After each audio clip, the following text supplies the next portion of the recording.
Okay, yo. I'm sitting here live as I just got up. I'm live in the Disclosure War. I went to the conference, the Disclosure Fest conference yesterday. So let me share this to my wall.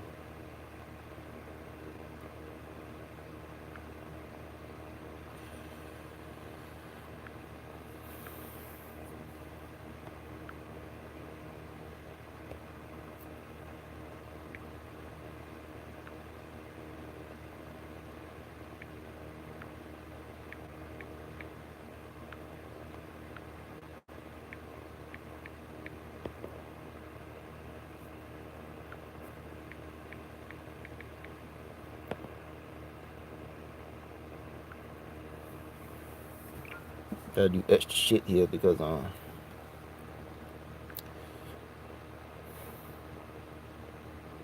not on Facebook.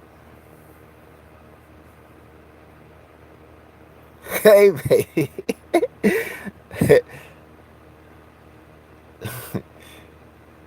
Duh.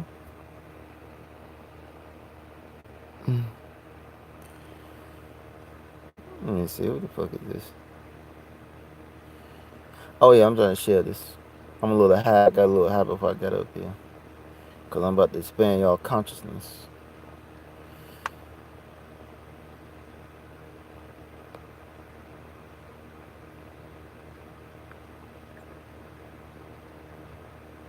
So I'm about to share this in some groups in Facebook. Wake these motherfuckers up. Literally wake them up, cause a lot of these motherfuckers asleep.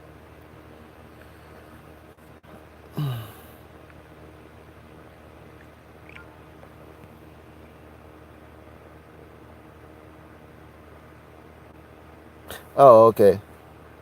I didn't know I thought you was somebody else. It said Susan. Well, I'm about to sit here. I just put this on my wall, Susan. You can go share that in some groups. That'll be appreciative.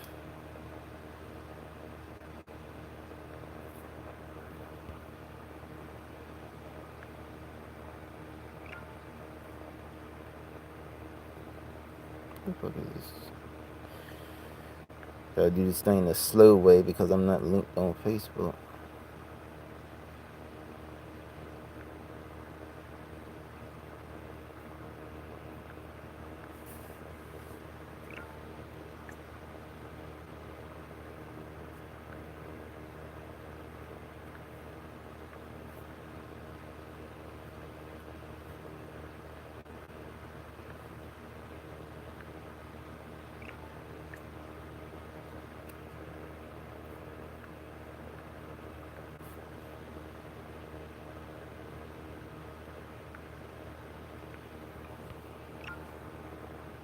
Oh, I slept good last night.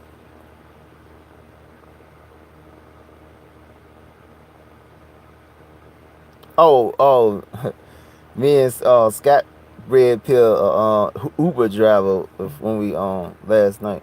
We were talking about everything that happened at the conference.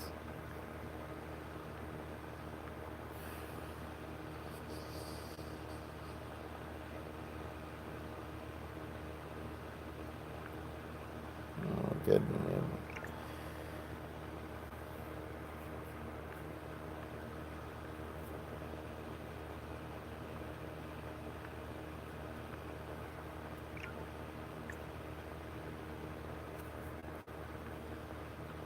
And y'all gotta announce yourself, cause I don't know who the hell y'all are. You on Facebook, cause I don't know your YouTube name.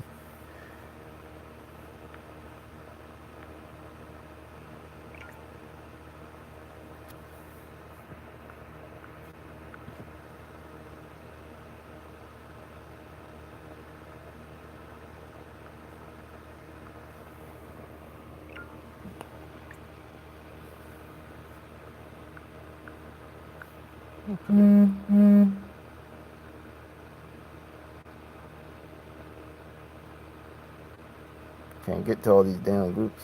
I'll be up here all day. It's too many.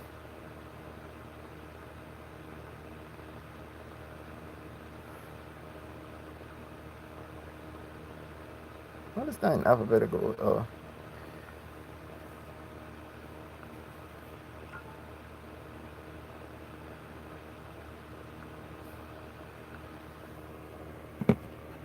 I got 6 people here.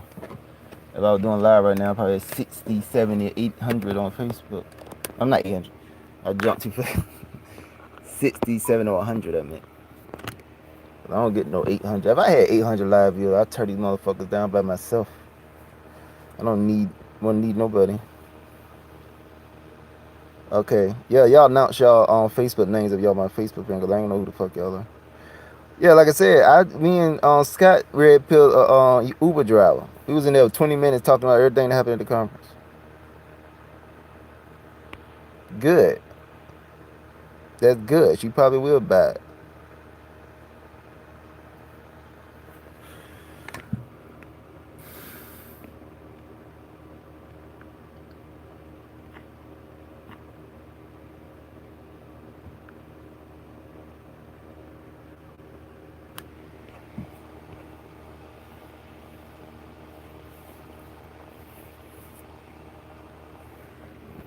I'm gonna wait some time to see if people get in here, because I know the AI on YouTube be slowing notifications down.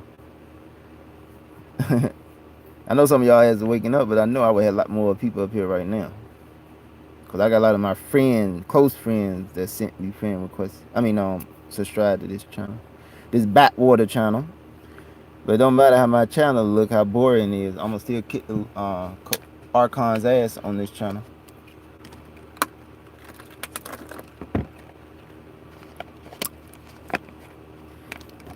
Hey Susan, I messaged Lauren and told her yeah, I messaged her, but I think she's still asleep. I don't even know where the fuck she stay at. She probably stay in some other time zone.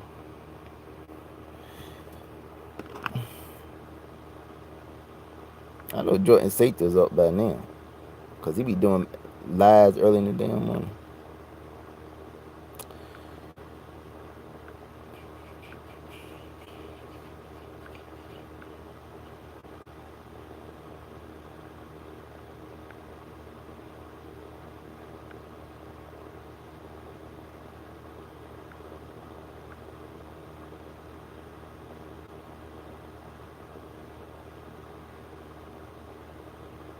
I about to say, damn thing said one share. I know I had like more shares than that. I shared in 10 groups. This live I'm doing right now. And the Facebook took forever. Oh yeah, I sent Ben, what's his name? Ben Chaston and Rob Counts of Edge and Wonder friend request last night. You still there, Susan?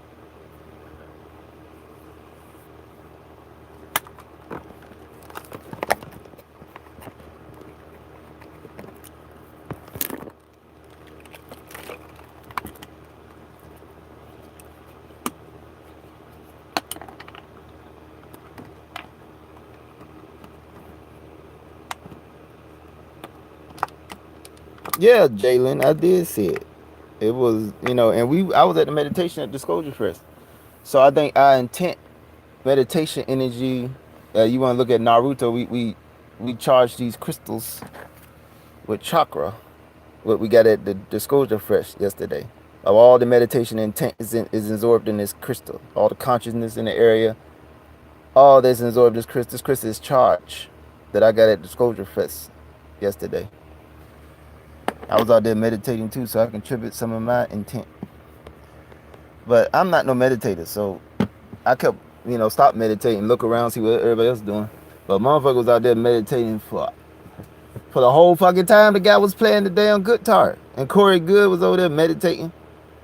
Cause I was real close to him at the stage. So, oh yeah, the new coup drops from the Pfizer thing. Yeah, I think we helped pit that timeline where that started to happen.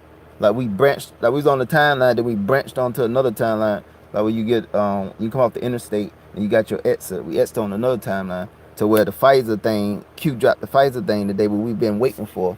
Cause everybody was like, what the fuck is November 11 really about? We supposed to have the parade, all the talk then, the parade could have been Solar Wharton starships in the sky for the victory celebration. But Q then finally told they giving us this information for a reason, because this is a war going on. They can't give us everything because, as a new theory I came up with, that we in a temporal war. So we in a temporal war. They can't tell us certain things because our awareness is going to affect the timeline. So that's what y'all gotta understand. The 5 people who watching live. But the 5 people watching live, that's what I'm doing. I'm saying we mean a temple war. That's why Q can't tell us everything, because certain of us had, have different soul groups, so we got different memories, different access to the universe, different parts of the universe other people don't, other soul groups don't have. So if they tell one of us, especially this soul group called the Batal, the founders, they know them by, who created third density, and we tell of the this alliance tells some of them, and they don't know what the plan is, what the optimal timeline is, then they can put us on the negative time without knowing too damn much, because our awareness directly, instantaneously affect the timeline, and this is through quantum entanglement. Because through quantum entanglement, every particle, or whatever you want to say, every matter, form of matter, or energy is entangled. And it seems to be entangled through some kind of wormhole through a hyperspace, because the signals are instantaneous. There's no delay. And the delay means that that's a geometry is creating. If you think of quantum geometry, or quantum gravity, quantum gravity, which is this geometry and quantum mechanics merged together. So at quantum entanglement, there's no delay in the speed of transmission of the information. Then you basically is instantaneous everywhere. So it's like creating another timeline. You create another universe, and it it's already established. Because when people tune into the future, like psychics, they seeing the future as probability, because our conscious right now is already changing stuff around right now about what we getting aware of the future, how we change us because of the battle. All that is already affecting the future that they see, the psychic. So if the psychic look another again, they're gonna see a different future, because the future is, as Yoda say, the future is always in motion, because our consciousness is making it always in motion. Our consciousness give kinetic energy to the future that we have not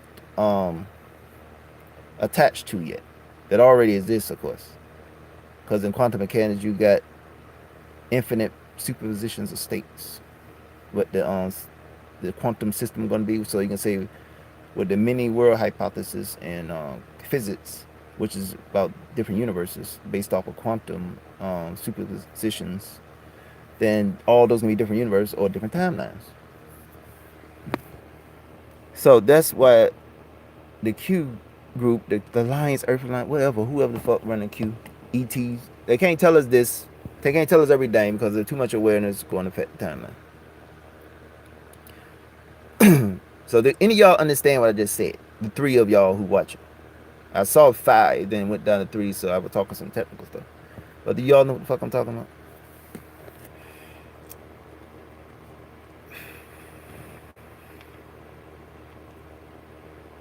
Susan, you there?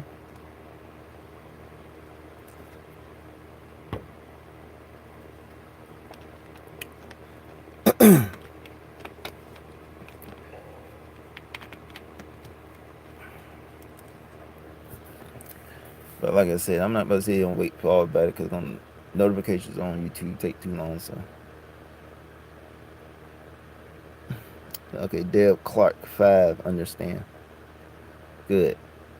Y'all witnesses, because I'm high as shit breaking down all this high conscious stuff. So y'all 3, or whoever, how many you watching, 10, 20, whatever. But like I said, this is the reason why I say we're in the time war.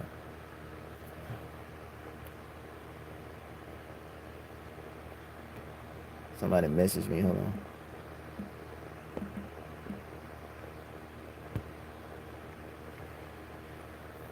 But let me get to Oh yeah, let me talk about that time war because I need to explain that more because I just came up with this theory. It does with the Q clocks and how accurate the Q drops are with stuff that already happened in the past 6 months ago and shit happening now, which means somebody had access to some kind of time device or something to see the future. But because how the fuck can it be that accurate? And I already on my wall, I sit there and did the basic probability to show you that what Q was talking about, how many coincidences before it become mathematically impossible. And you look at probability math or probability mathematics or what they call probability theory or whatever. A lot of stuff in mathematics is always called theory. That's the topic. It ain't just we know probability is accurate, so why don't you just call it probability? No, it sounds fancy when you say probability theory. So in probability theory, when you do the probability calculations, was basic stuff. Well, coincidence is you got multiple things happening at the same time. So if it's a coincidence, it means these dates that Q keep dropping is all a coincidence. Is by random. It's all happening at the same time by random.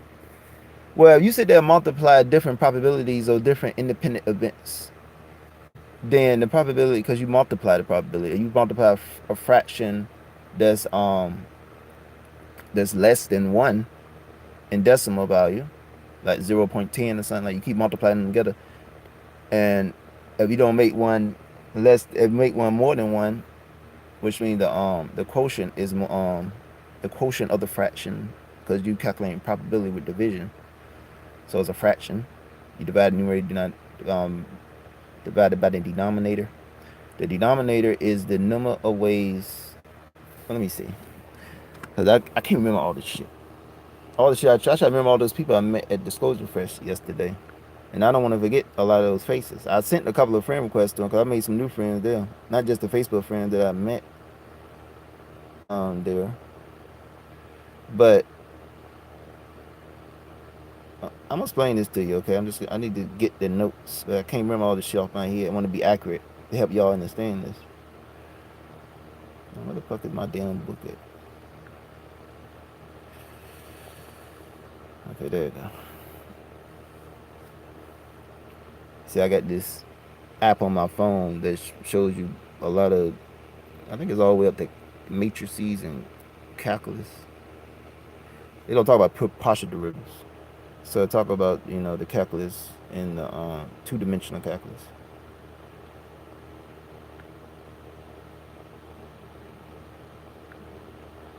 Okay, probability of an event happening is in the numerator is the number of ways the event can occur, divided by the number of possible outcomes. Well, if like I say, the numerator, if you know from fractions, if you remember fractions from school, if you got if the numerator is bigger than the denominator, then become a mixed number. So then a fraction, of course, the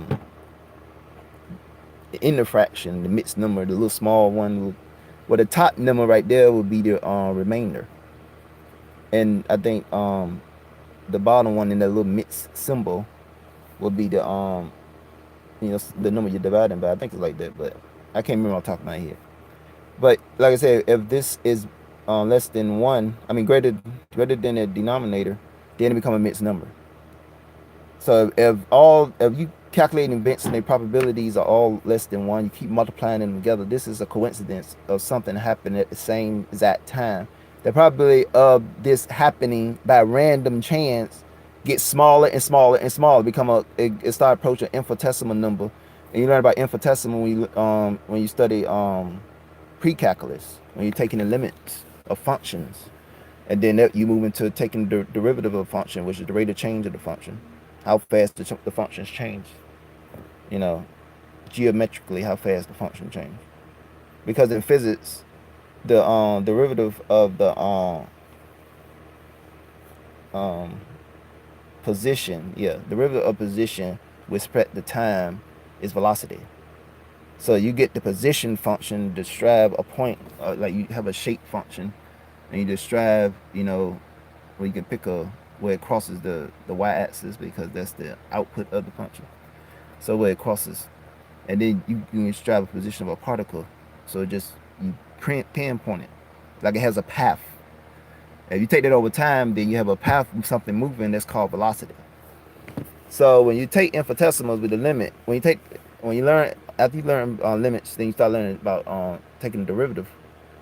Then the limit of the function is the independent variable when you divide them by, because it is a fraction. The derivative is a slope function. The first derivative is a slope function. When you take the slope of a linear equation, you find the slope of a linear equation. That's the first derivative. So you got, like I said, so the velocity is the first derivative of position in time. It becomes velocity. That's the rate change of the function. So when you're taking the derivative of a function, then when you divide it by, because you don't supposed to divide by zero because it become an infinite value, or they call a complex infinity. So with the limit, you take the limit of the independent variable, the one in the zero, like it can be any kind of polynomials, to any degree. But when you take the derivative, you subtract the polynomial number down. So if it was a third degree polynomial, and you take the derivative, it's gonna go down to a second degree polynomial, and then that's a parabola. Third degree starts showing waves, like the sine and cosine function. They are odd functions with odd degrees. It starts showing a wave because when you when you see that graph of a third degree polynomial, is a standing wave. It's like one oscillation is a standing wave, and so if you add that to another polynomial, it's gonna have another bump in it, and they're gonna start drawing, to the limit. It's gonna start drawing cosine and sine waves. So that's a wave. So that's when you learn, when you solve a differential equation, you find out what the wave function is, well, partial differential equation, and you can extract waves. So like I said, when you take the limit, I just told you some stuff that really I just went on a tangent, but I just explained you some complicated math. But I forgot about what I was talking about, the probability, multiplying probability. That's when you take the I'm talking about infinitesimal. The number gonna become an infinitesimal. So it'll get closer and closer and closer and closer and closer and closer to zero, but it never gets there because it's infinitesimal, just like an infinity. Infinitesimal, it keep going really small, small, small, small. So it'd be like shrinking, real small. So the probability eventually approach the chance of it happening in the age of the universe. So when physicists or mathematicians talk about a mathematical impossibility, like Q kept saying, is saying that if you were running this on a trial, because when you do probability, you run it on a trial, and you pick a time where you run the trial, you say you do the experiment every second or 3 seconds or whatever. Eventually, it's gonna take the age or multiple ages of the universe before, the probability actually happen. So that's what Q keeps saying. I'll keep saying how many coincidences before it's matter. It's already been so many coincidences. But the thing with the probability, to figure it out, you got to find out what the fuck is he talking about. What's Q group talking about? You got to find a number of ways the event can occur in the numerator.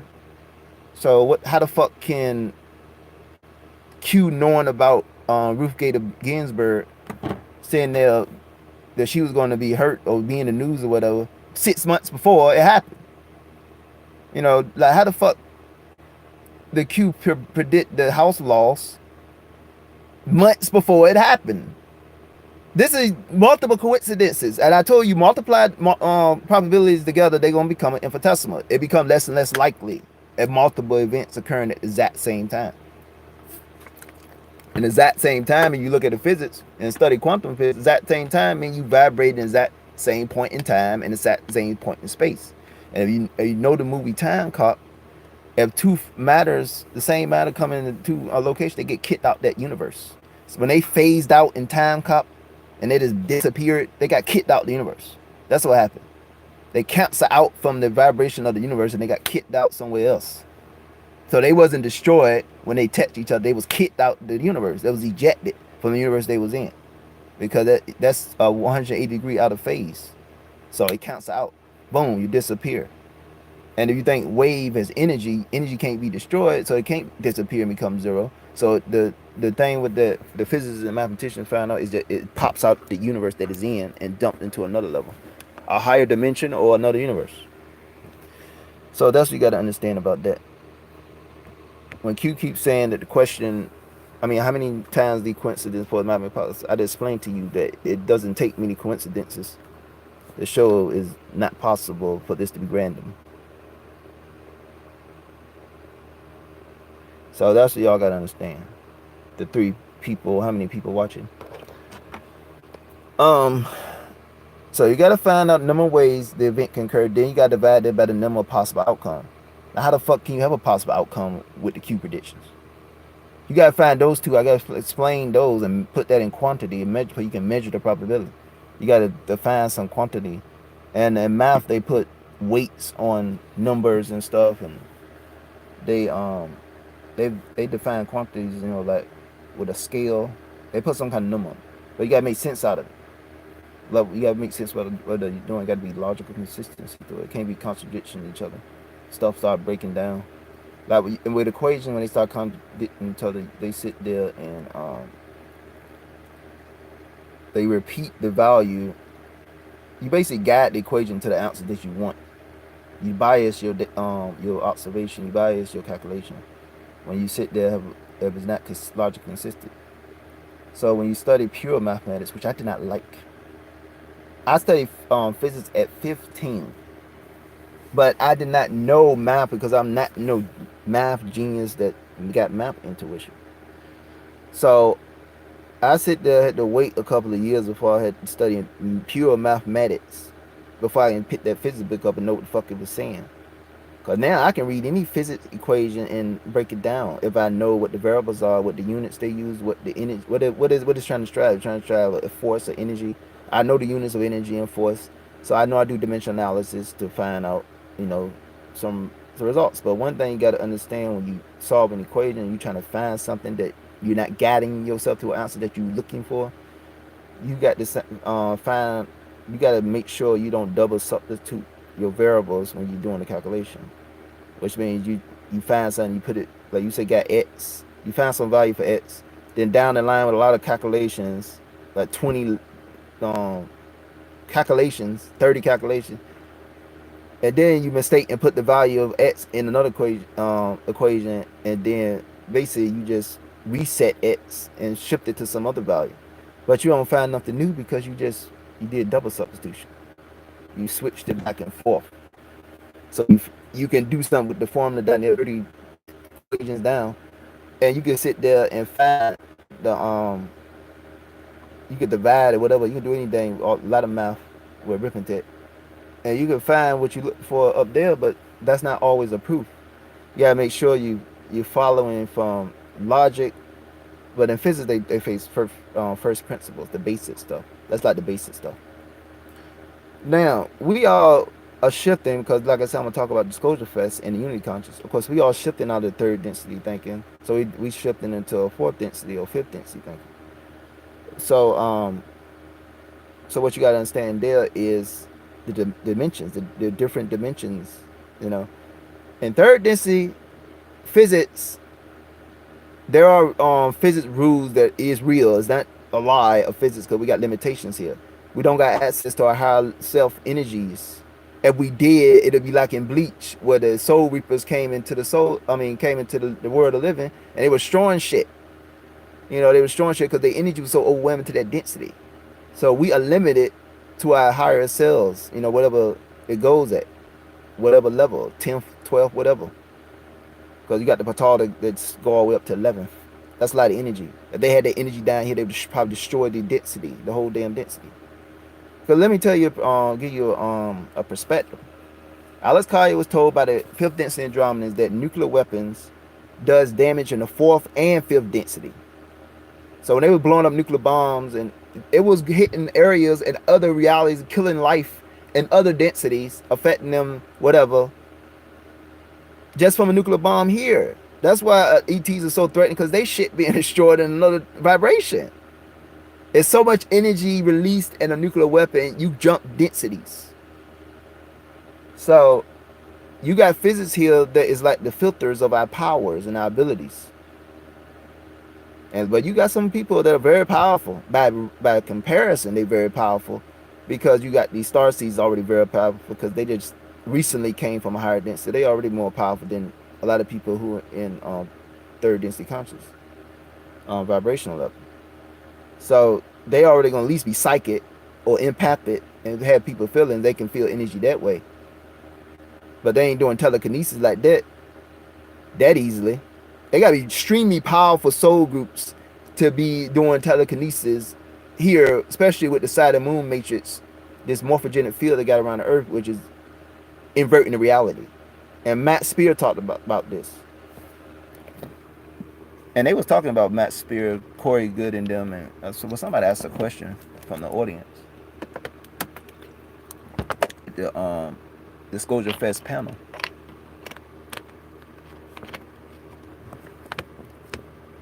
So let me see. I think I took some video of that.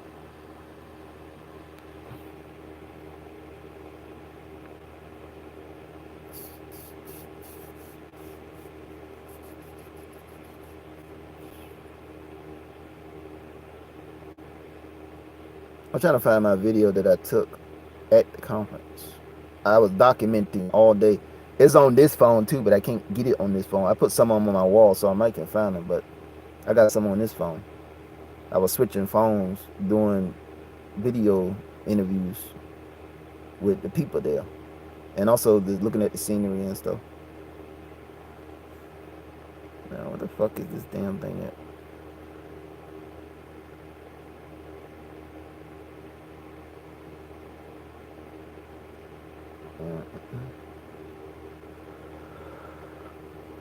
Okay, what the fuck are you?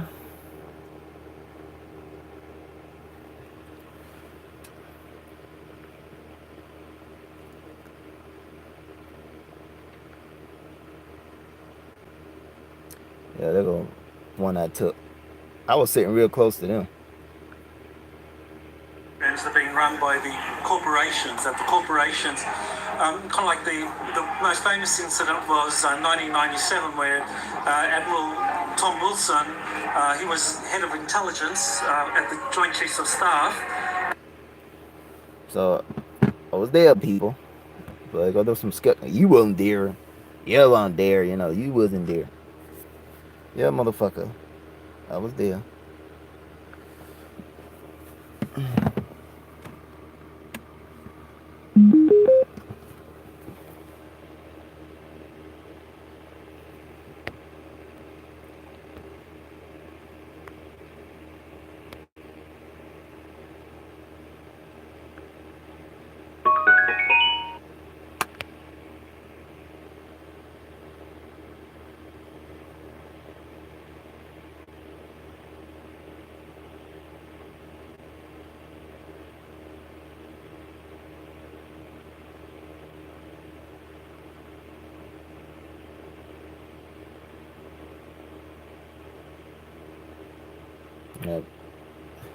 Yeah, that's Billy Carson right there.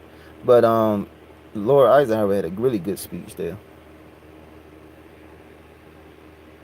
Laura Eisenhower is speaking now. I was raised in the city, and starting from the age of 11. Oh, that was at 8 seconds. Feel like being high. Feel like Laura Eisenhower is speaking now. I was raised in the city, and starting from the age of 11. Yeah, I was doing these short video things.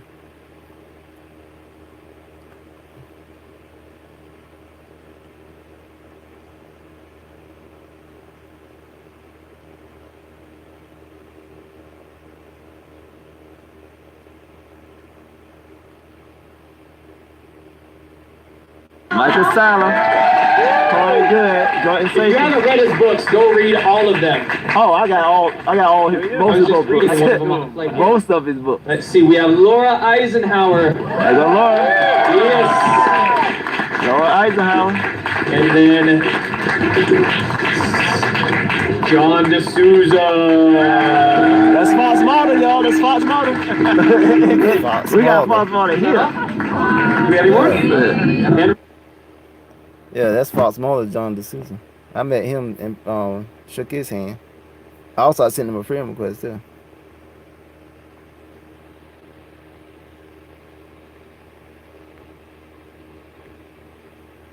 So yeah, what I was saying, you got to understand the densities because the physics still apply because that's our filters of our powers.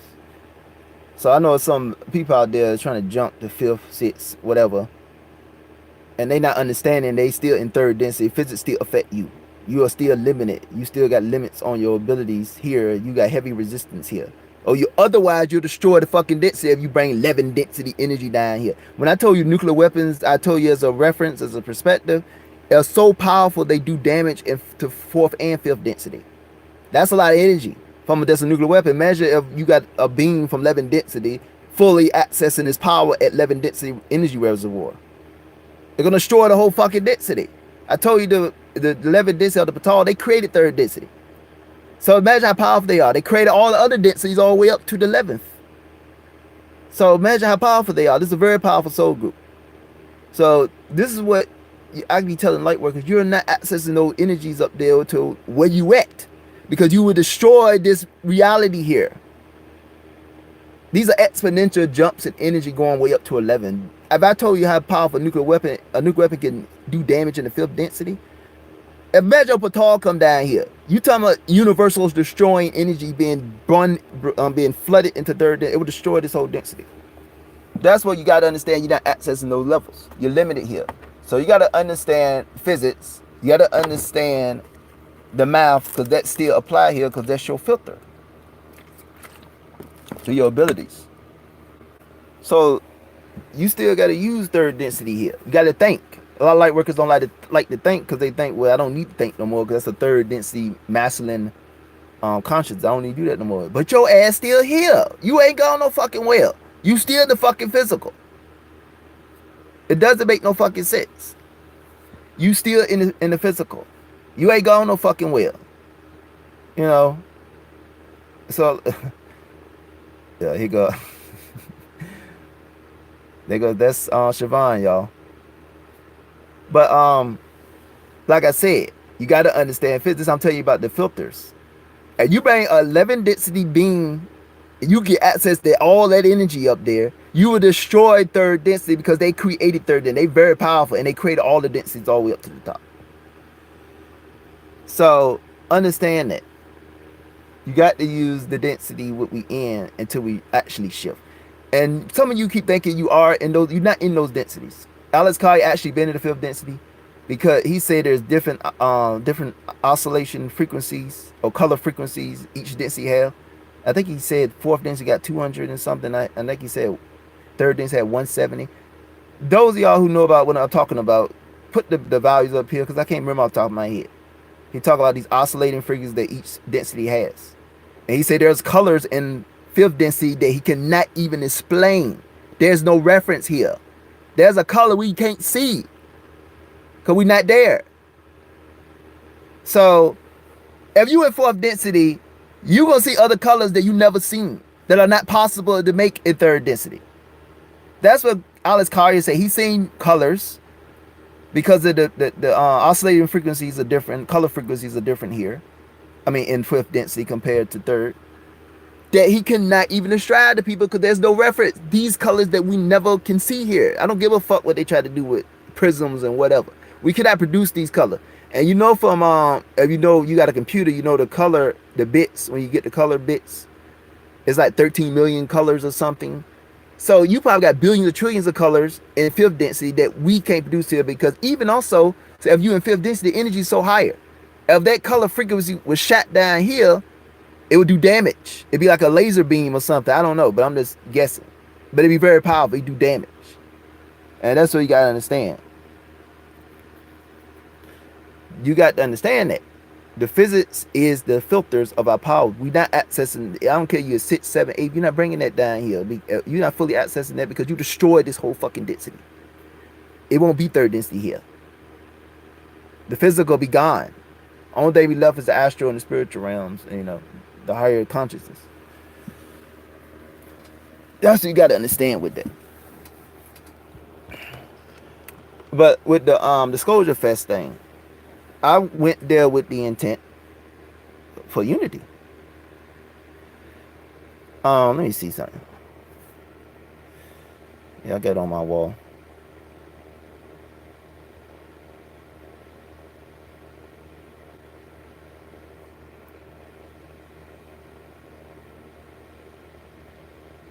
Oh yeah, this Corey Good one is very popular. A lot of people like that damn. When I shook Corey Good, I did a little interview with Corey Good. A lot of people like that.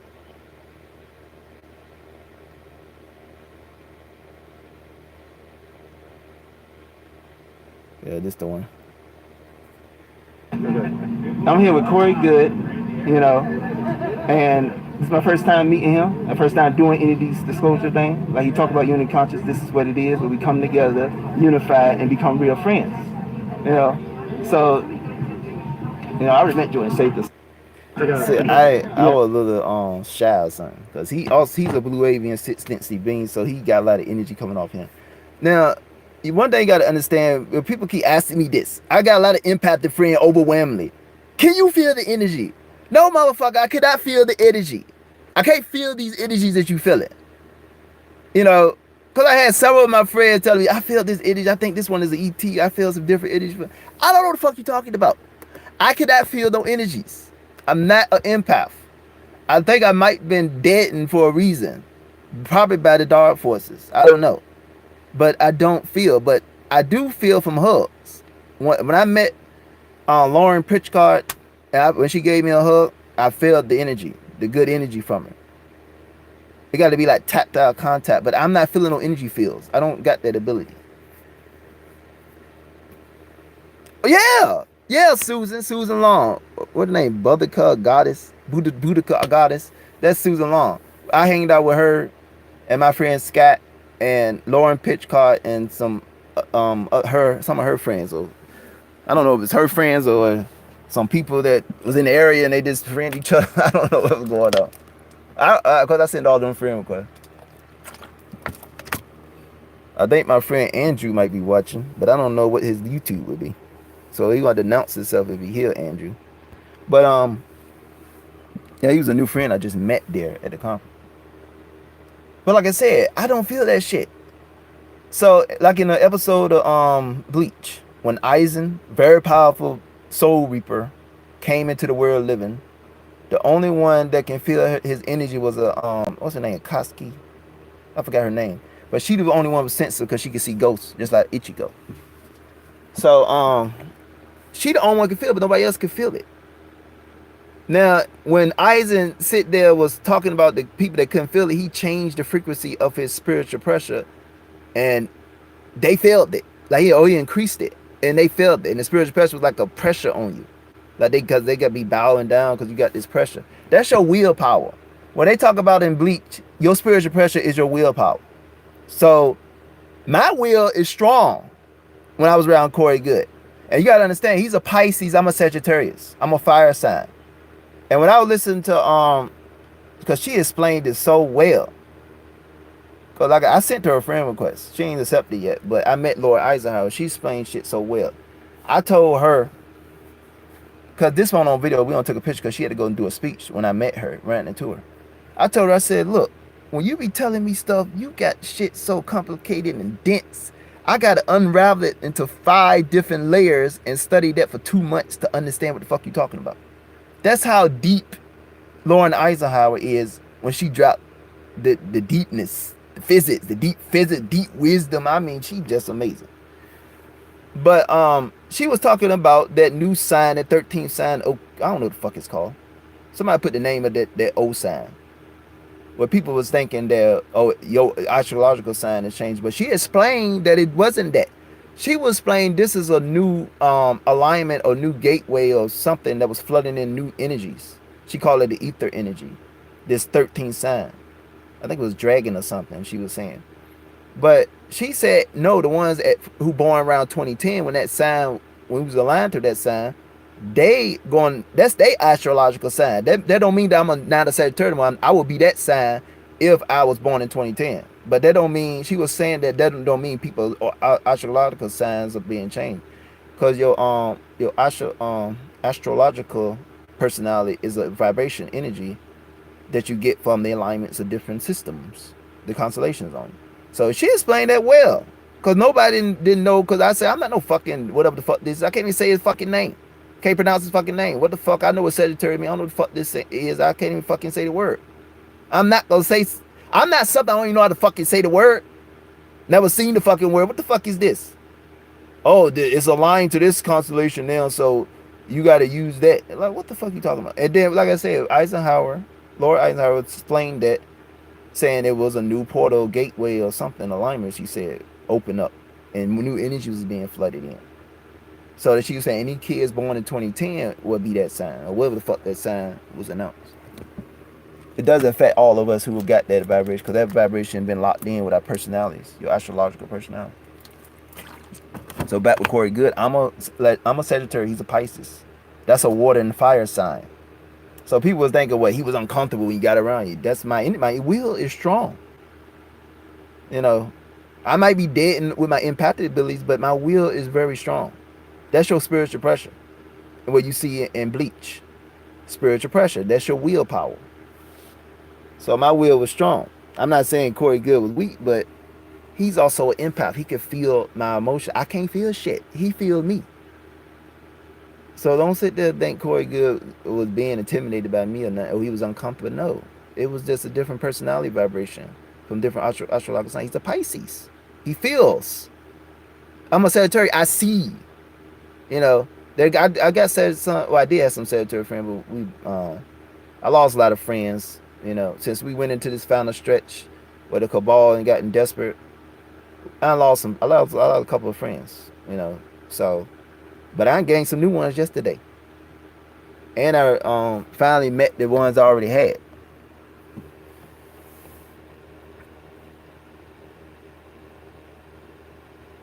Yeah.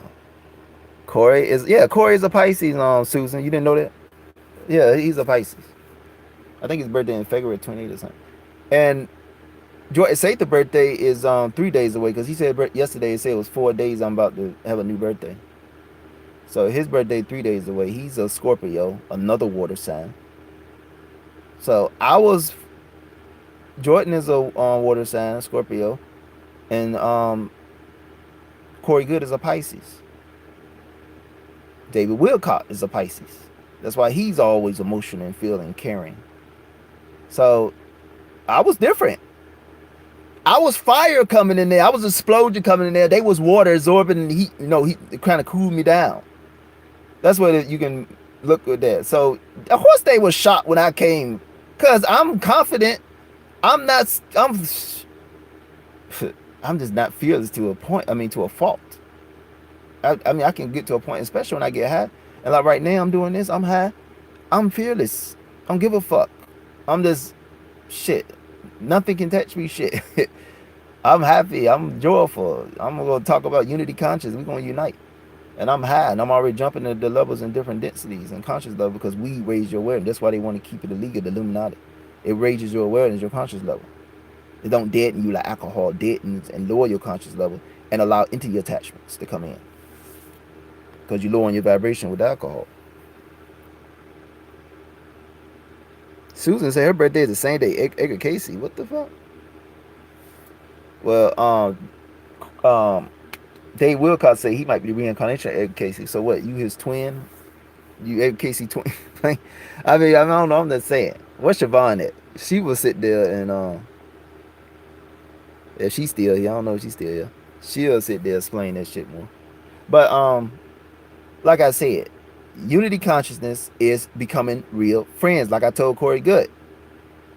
You know, I told a lot of people there. Justin D. Camps.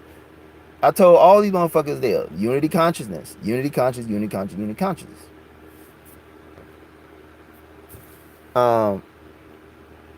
So that's why I went there. I said we got to be friends. See, I met my Facebook friends that been my friends, that been supporting me. Some of them like 2 years, 1 year. I finally met them yesterday. So you know what that means? We're gonna start hanging out. They're gonna start inviting me to shit, and I'm gonna be going. So I might start traveling. But that's why I said we got to link up, and I did it. I broke I crossed the line. I broke the barrier. My family here was scared because I was meeting strangers. I ride in the Uber for an hour and 20 minutes with a total stranger. I wasn't, of course, I'm a light warrior, so I had a knife on me just in case anything got stretchy. I was going to stretch the motherfucker up. So I'm a warrior. I'm a protector. I would be a Jedi with a lightsaber if I was, But the Uber thing is actually highly protected. They track them everywhere. They know what they're doing. They probably got cameras in there. You really can't commit no crime without the police in the area gonna find you. Just like you find an Uber anywhere in your neighborhood, the police gonna find them anywhere in the fucking neighborhood. So they won't be able to get in. If they try to hide somebody somewhere, they don't got no time. They report in. No, it don't work that way. It's more safe than because in a cab, nobody will know where you at. Now in a cab, you were driving $2. They can take you anywhere and dump your body. But the Uber thing, they gonna know where the fuck is at, and they gonna be police somewhere nearby, patrolling the area, and they gonna get alerted. That's how it works. But yeah, I met my friends, my Facebook friends, and I've said this before I went to this conference. I say we got to stop being fake with these, because they got these memes coming up, people being fake. Oh, you're my Facebook friend. You're not my actual friend, my real friend. Well, I met my Facebook friends, and they my real friends. I've been supporting them before I even knew these motherfuckers for 1 or 2 years. I care about my friends. I'm not really like a Jedi because I can't let go, that easy. I care about people, and I can't just get rid of my feelings that way, and that wouldn't work. But the Jedi won't like that. The thing is, this bullshit with Disney, pedophile Disney, how they fucked up Star Wars. They trying to rewrite history with Star Wars. But the Jedi, when Luke was became restored Jedi Order, he allowed them to have lovers and stuff, and have families and stuff, and have feelings. He said that was important, the feelings, because that's how he saved Vader. When he turned Vader back to the light is with his feelings and love for his father, and his father loved him. That's why Vader threw the Emperor down the fucking reactor shaft, or what the fuck you called it. I know they got some name for it. This came from some fucking technology out there in from ET Group. George Lucas was read in. Dave Wilcox talked about that. George Lucas read in. He know about the Orion Wars, which is Star Wars is based off. Star Wars based off the Orion Wars that lasted 600,000 years. But Disney, Cabal, the Orion, the pre-Adamites, Cabal, that's Orion. I know it could be Draco, but it's Orion. The Orion got a lot of cookies in the cookie jars, more than the Draco. But the Orion trying to rewrite history, tell it like they wanted to tell it with Disney. They're trying to tell it what they wanted to, not the hope for that you get from Star Wars. There's no this new Star Wars with Disney. There's a lot of despair and sadness, and the evil is winning a lot. Of course, that's the Orions, but not all Orions are evil. So, it's a mixed bag. Just like it's a mixed bag on Earth and all that. But I'm just telling you the history, from different perspectives. I got a lot of different. I don't follow nobody. Because I remember when I met being of I sent him a friend request, but he probably ain't got it. He probably get thousands of friend requests. But being Chaston of Edge the one, I talked to him. And I said, because he thought me and my friend Scott was fans. I said, no, we ain't fans. This is a war. We know what the fuck going on. We comrades in a battle. This is a war. We're in the E.T. Scourge War. And I told him about Alex Carr. I don't think he knew about that, but he gonna know about it.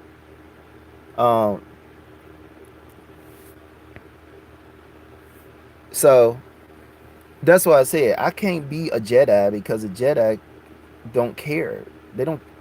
They train to let go of what they fear to lose. They sit there. They don't want to get any attachment. They don't want to love anything. So they basically go around. If they having a family, they're doing it in secret, because Jedi Order don't want nobody. They want these units, basically. And that's what I found out with the philosophy of the Jedi is like these units, the monks. But when Luke Skywalker came in, that's canon, part of canon, not this Disney canon. Fuck Disney canon. If you understand, there's a super war going on with Star Wars now, because Disney is ruining Star Wars. Y'all need to understand that. Pedophile Disney is ruining Star Wars. They trying to rewrite every fucking thing in there and make the dark side more attractive than the light. And Dave Wilcox scoped that out when he found out Luciferian was being practiced in the Disney Star Wars. So that's what you gotta understand. The Disney Star Wars being turned Luciferian with Kylo Ren, what the fuck his name? He don't even pose to exist. He don't do you understand? He don't fucking pose to exist. If you read the books before Disney took over, shit, the Jedi Order got restored. Even Luke had children. I think Luke had a child.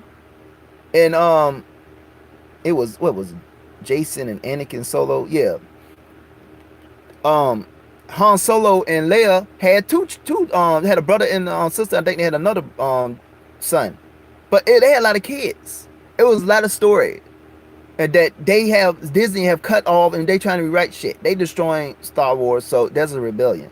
So Star Wars fans are making their own damn Star Wars movie consistent with the canon that before George Lucas gave it to pedophile Disney. And they doing a damn good job with it. And there's one coming out from this guy called Star Wars Theory on YouTube who's making his own fan Star Wars movie.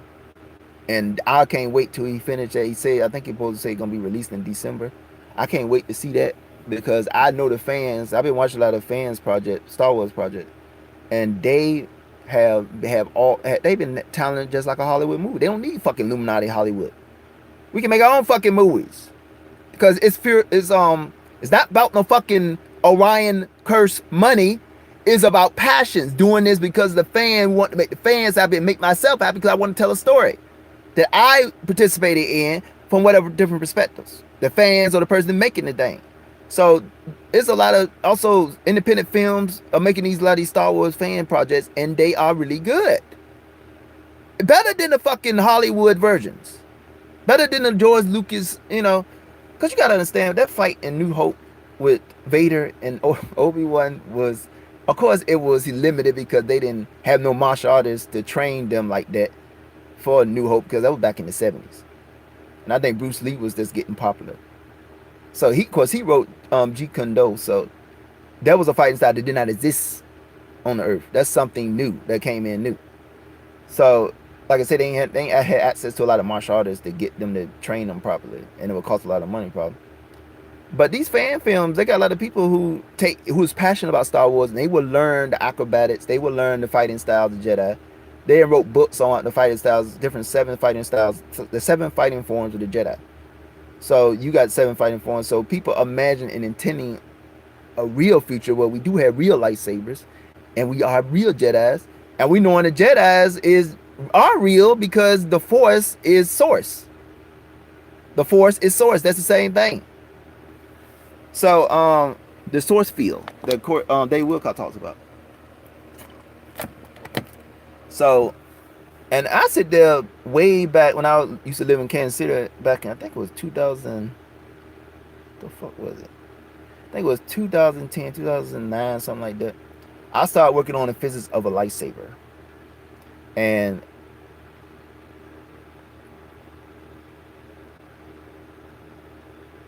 I started working on physics of lightsaber, and I was studying plasma physics, and this was when I was just had my growth in understanding physics and doing physics. Because around that time, I got my first physics book around 15, but I had to put it down for a couple of years and learn pure mathematics, a lot of mathematics. And I think I came back I was 19, 20 something like, or 21. I started studying deeply with physics, making my own formulas and equations, investigating phenomenon myself, doing experiments, doing electronic experiments. I was just in a growth period right there. So around that time, I sit there and what the fuck was I talking about?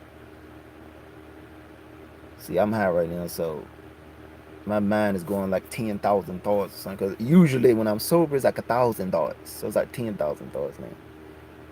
So I don't know where the fuck I was at. I don't know. Oh yeah, I was talking about the Jedi. Oh, they're making movies and the Jedi people, the real lightsaber. Oh yeah, okay, real lightsaber. I was talking about the physics of a real lightsaber. Yeah, I was building it around that time. I was coming up with the formulas, and I was doing the simulations on my computer because I got a hold of these mathematical programs, something called Mathematica and MathCAD 515 something. I had MathCAD 12 and MathCAD 15. So it's a CAD system, a computer-aided design mathematical system. They do three-dimensional simulations and whatever, and graphing and animation. But I was using for mathematics and physics. That's why I started, doing a lot of formulas, coming up with my own formulas, interpreting formulas. They can't throw no bullshit formula in my face. I'm gonna be able to figure it out. If I know what some of those variables mean, I can figure it out, and I know the dimensions that on both sides got to match. So I can look at if I know what the variables mean, what they define as the units.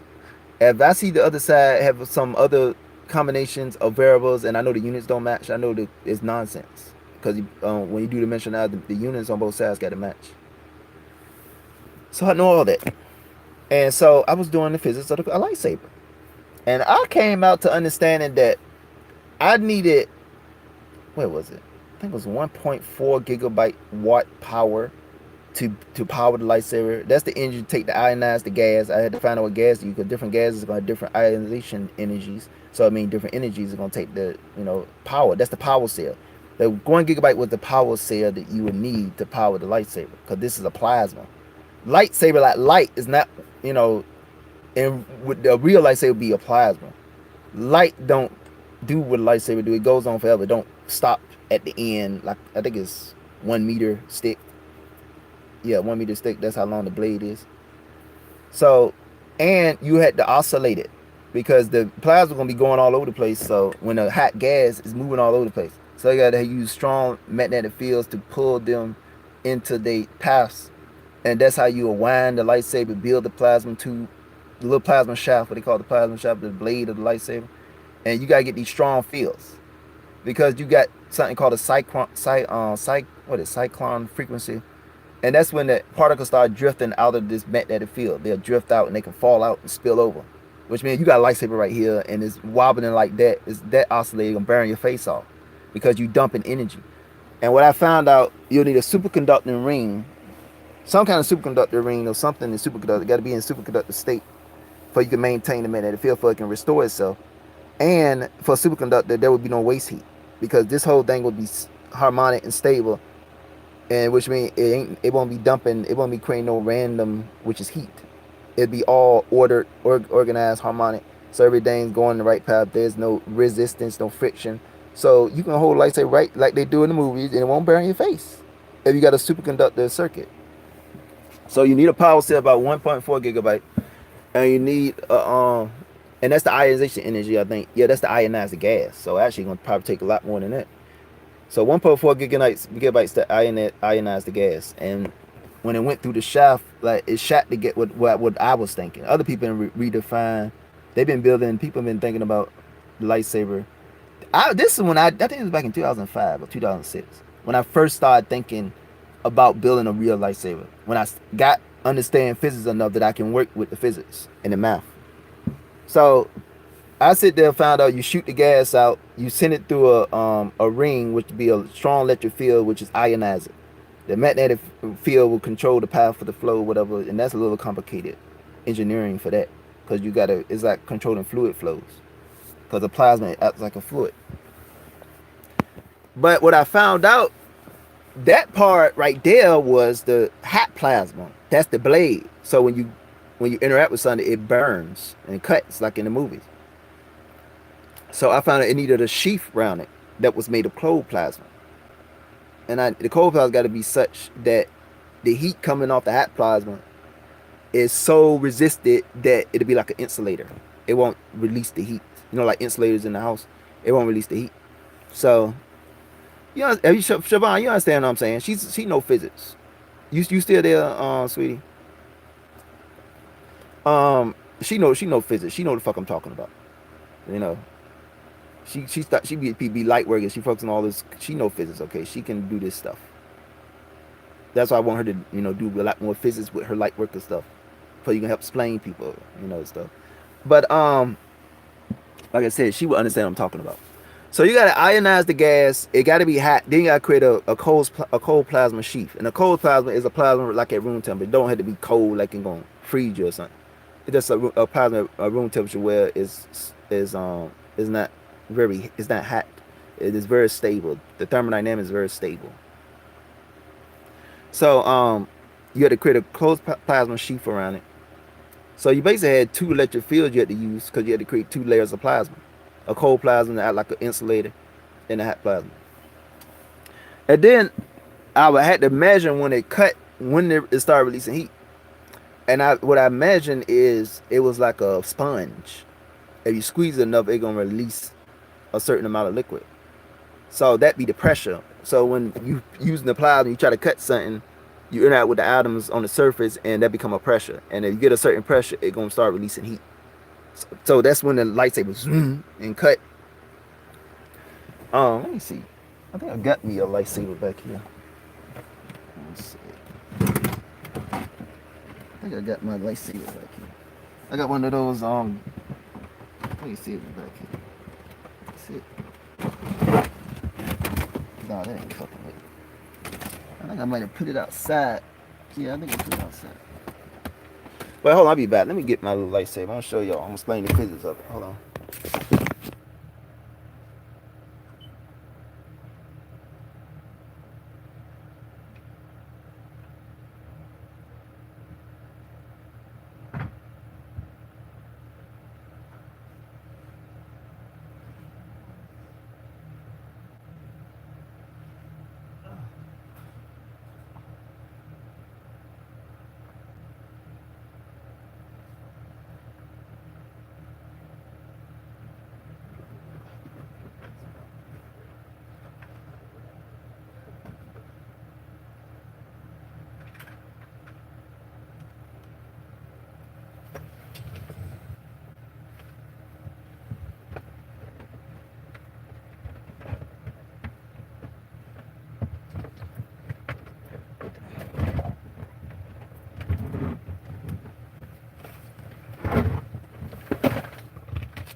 Yeah, that's my one. I got this for Christmas. I might get it for Christmas or something. But this, so like this is got the shaft. You see how long the shaft is? You got to contain a magnetic field to contain that plasma so it won't shoot off, because a lightsaber don't shoot off like a laser beam. That's what they shouldn't be called lightsabers. Because George Lucas wasn't thinking the physics of it, because Star Wars didn't meant to be a lot of physics. So he didn't think how the hell this thing will actually work in reality. It's just a light, but light don't act like that. One thing about light, it doesn't. Well, they found it has some mass because they've been studying neutrinos, but the mass like 10 to 57, very small, which means a weakly interacting particle is very small. See, look, see, Siobhan, no, yes, I took 4 classes of nuclear physics, yes. But she know what I'm talking about. She would love when I'm explaining how to really build a really light. I bet she listened to probably taking notes and stuff. She's been studying physics. You know, she's taking notes. But you got to contain this, and it changes colors. Because this is actually Anakin lightsaber. So, it's the same lightsaber with the blue when he was a Jedi, and then when he came Vader.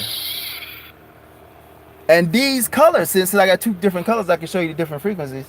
This is going to take certain energies to produce these colors and certain frequencies, because light got frequency. Because the holographic universe is light and sound, so frequency and energy. So this is going to take a certain energy with the power cell to do a red lightsaber, and the other one going to take another energy, because the red color. Now this might be, and that's what I say, it's going to be very complicated to build a final version of a lightsaber, because it's going to have a lot of intricate electronics in it. Like it works in Star Wars. They use crystals to create the prism effect, bend the light, create dispersion. Refract the light, create dispersion, to get different colors. Now, I don't know how the fuck you do with a crystal, with a plasma. A plasma is a gas and a crystal is solid. Now, where's my crystal at? I got my crystal, my crystal from Disclosure Fest. This was charged with the intent and the meditation energy of everybody in the area when we was doing that meditation. So this is a charged crystal. So you watch Naruto, it's like we charge this, infuse this with chakra. Damn, dropped my shit. Look, Archon trying to make me break the crystal. Yeah, I did break it. I dropped it and broke it. See, look, Archon's trying to make me drop the crystal. So, but I still think it's still charged with energy because it's like a hard drive. So some of the energy, information will be in this other part right here. But yeah, they made me drop my fucking crystal because I'm trying to strap something to you. And other crystals, I ain't got no crystal shaped like this no more. I don't got one of these. I had some other crystals though that got charged, so I got some backup. But Siobhan, does this matter if I broke the crystal? You know, because she know about crystals.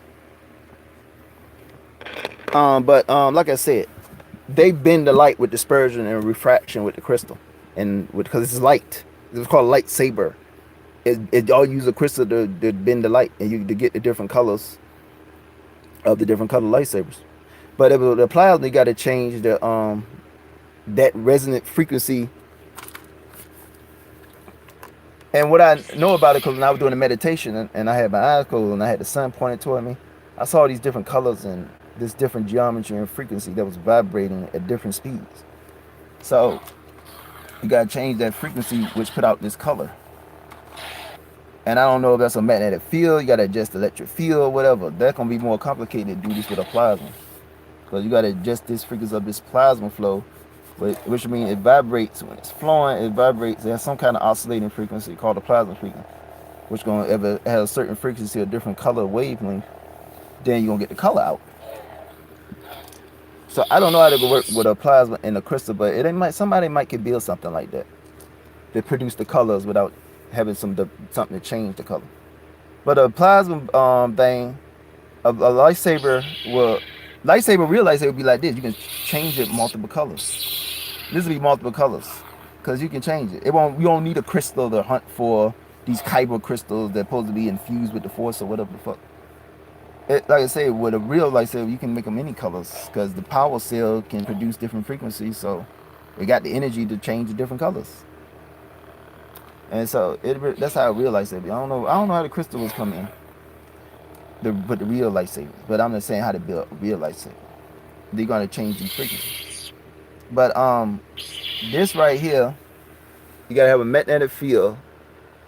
And how I imagine it is that somewhere up here, when you got the cyclone frequency and it creates the little cyclone helix path, somewhere up here, the particle is so strong up here somehow. I don't know how to, like focus a magnetic field to increase the thing up there, because that'd be like the cap to hold it off and block it, but it can bounce back and come down. That's the thing I'm talking about. I don't know how that would do, because I don't know if it'd be leakage up there. It might be leakage up there because if you focus on magnetic field, like the electric field get real close together, this would be a strong electric field, so this can discharge. If the field is strong enough, like 3 million volts per meter right here, it would discharge and ionize the air around it. It would be a lightning come out. So if y'all played if some of y'all played Force Unleashed, that game, well, that's when he shoot the lightning out the plasma. I just show you the electric field strong enough at some part of the plasma, it would discharge, and then poof, you got lightning coming out. So you have a lightsaber that actually shoot lightning. It'd be a weapon, because the lightning is just like a blaster or something. It can shoot, or it can shoot lightning like they did in Force Unleashed. Because that's how with a plasma. You gotta understand what a plasma is. Plasma is a particle that's charged and moving, and is in a strong electric field that the field is so strong it can't attach to the atom to neutralize. So it being pulled by a field and being ripped off the atom every time you're trying to get on the atom, it get ripped off.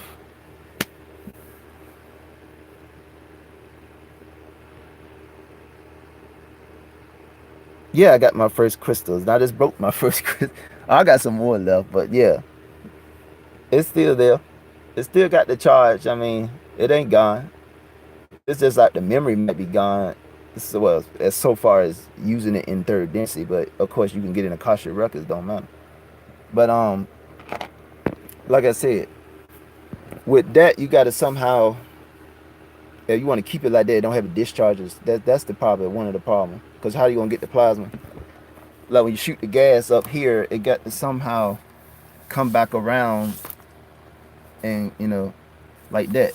Got to be pulled back. So it's gonna be some kind of magnetic field. They're gonna be at this angle. And like I say, the reason make a real, because you're dealing with a plasma is a fluid dynamic. So you might need a supercomputer or something, a chip in here, to calculate these dynamics, to get the right dynamics to shape like this and stop like that, instead of being all over the place and shooting lightning off. You're gonna get a computer chip. There's gonna be a very complicated computer chip to calculate all these dynamics and maintain these field values that shape this whole structure right here. Or the plasma gonna leak out, burn out, gonna burn your face, whatever, and then shoot lightning and get shot. So that's the difficulties of building a plasma blade or real lightsaber.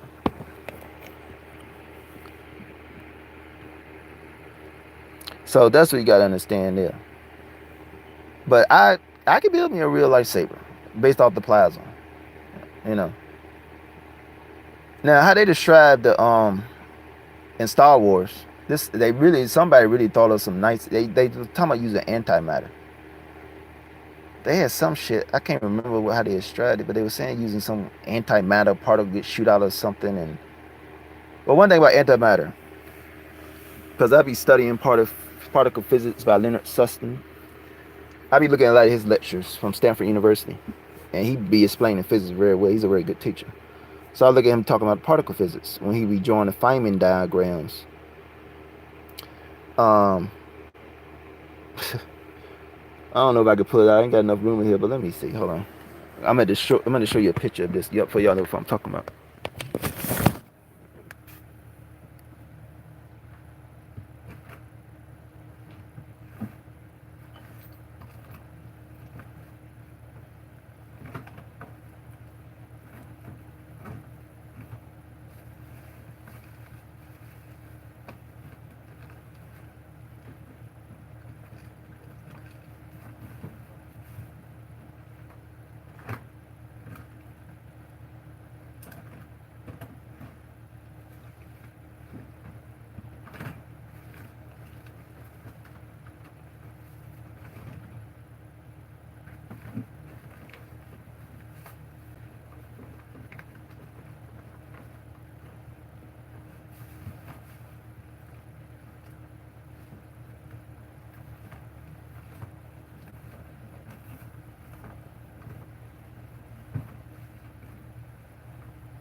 Back. Now what Leonard Susskind was telling me about, well, he wasn't telling me because I wasn't at the lecture, I was just watching on YouTube. He was talking about particle collisions with the Feynman diagrams.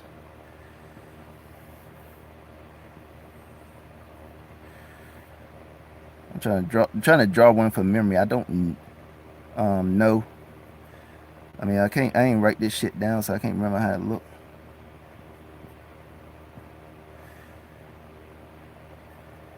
And then there's a loop thing. They come together.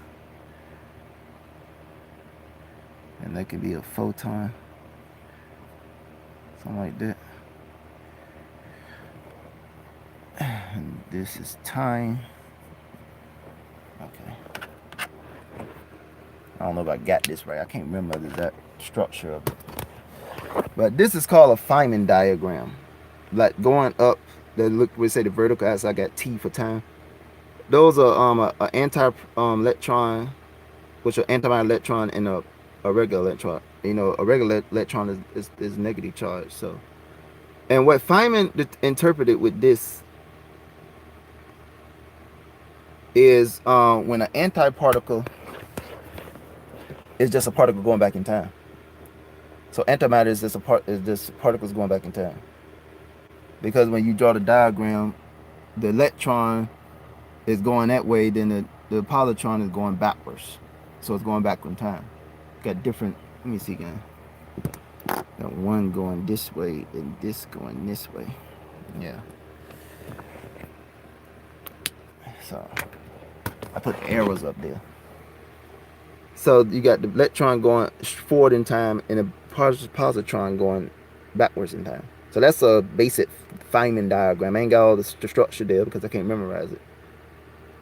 But at the particle collision, the scattering, what they call the scattering of the particle interaction or collision, because this is about particle collision where you calculate momentum and stuff to find out is there enough energy there for something else to break off. And this way in particle physics they found there was another particle inside that particle. So let me see if I got this in my notes. So I just taught y'all some plasma physics. Well, I ain't taught you really no deep plasma physics. But I taught you some particle physics and I taught you some basic plasma physics. Yeah, basic, but it ain't got no deep. Because deep in plasma physics, you got to calculate matrices and partial differential equation. Because it's a fluid. The fluid dynamics equation about pressure and density or pressure and matter flow or whatever is that's a partial differential equation. Because partial differential equation you calculate in different dimensions, and a fluid is 3-dimensional. So you gotta use at least what they call 3-dimensional degrees of freedom to but of course the degrees of freedom in 3 dimensions is 6, directions. You got up, down, you got this way, that way, you got forward and backward. Then you got the down, so it's 6 axis. Well, when you calculate in 3-dimensional Cartesian coordinates, you got 6 right angle axis.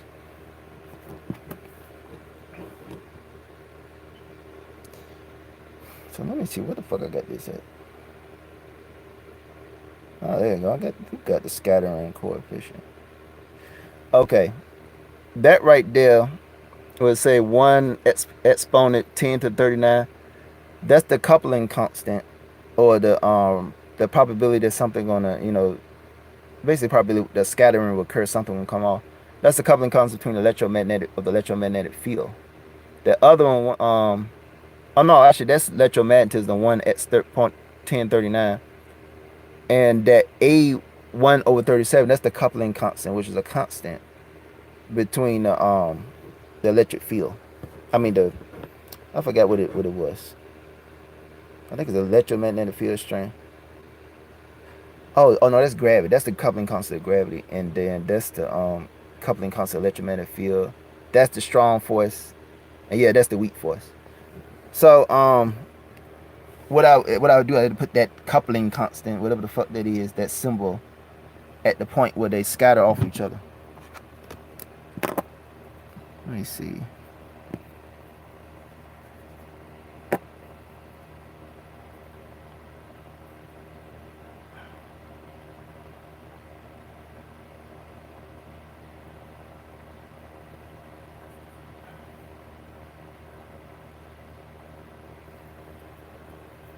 It's at the vertex. Yeah, I remember right. At the vertex, when the particles hit each other, that's the vertex contact. Then that's when a scattering happened, and you put the coupling constant at the vertex. Now, when you have antimatter colliding, it's gonna produce a photon. See, I got at the vertex up there, the antimatter is the positron, then the regular electron. I told you the positrons of the antimatter goes back in time. So that right there, it emits a photon. It's a gamma ray or something like that. And that's E equals mc squared, because antimatter collision is perfect energy conversion. That's where the M equals mc squared come from. It don't come from nuclear fusion, nuclear fission. And Siobhan knows about this. She knows nuclear physics. You can help me out here, sweetie. But this is perfect energy conversion. That's where E equals mc squared come from. That's the mass times speed of light. That's the maximum energy in a particle that has some mass, because that speed of light time supposed to stop. That's why I got the E squared. And also for units, that's units of kinetic energy. You put 1/2 factor there, or it depends on the the units you're using, like psi units or some other different unit system, then you have that'll be like a factor of proportionality.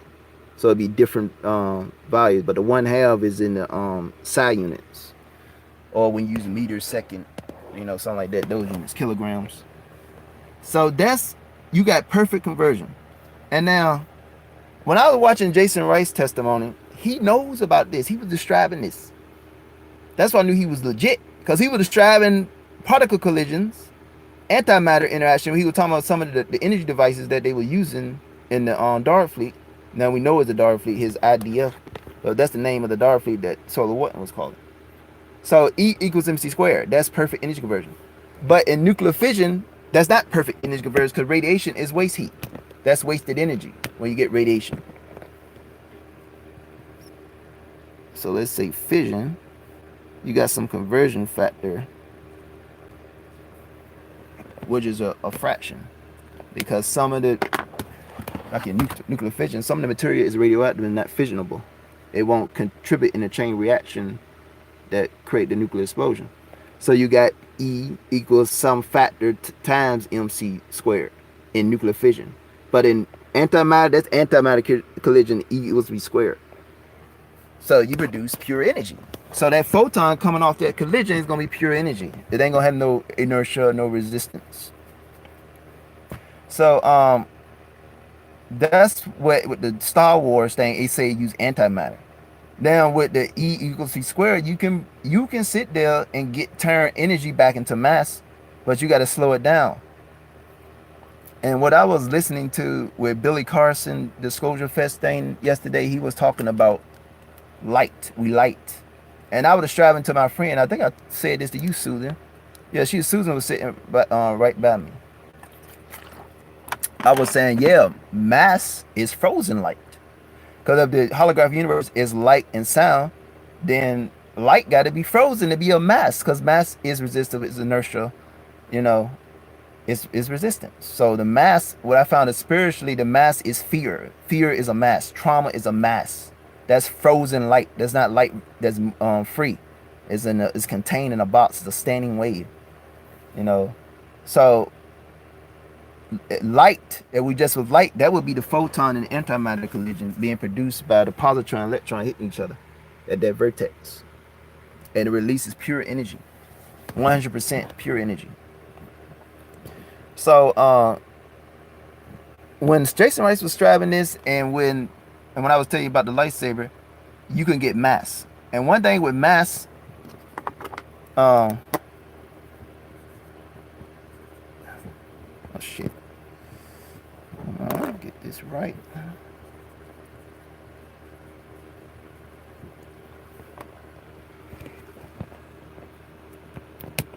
Well, if you sit there and turn the energy back into mass, you can get momentum.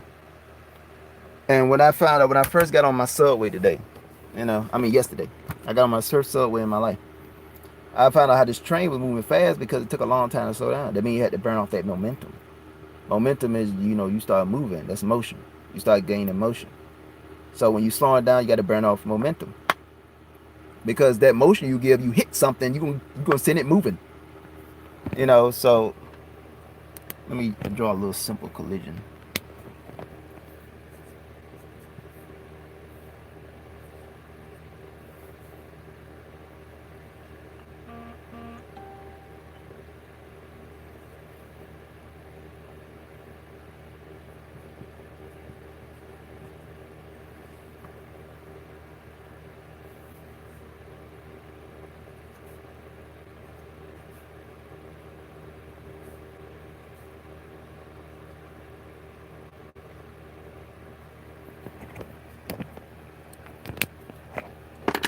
Okay, that simple collision down there, I've got the equation mv1 m1 to v1 or sub 1 equals mv2, and I got the picture over there with the particle B, it get collided.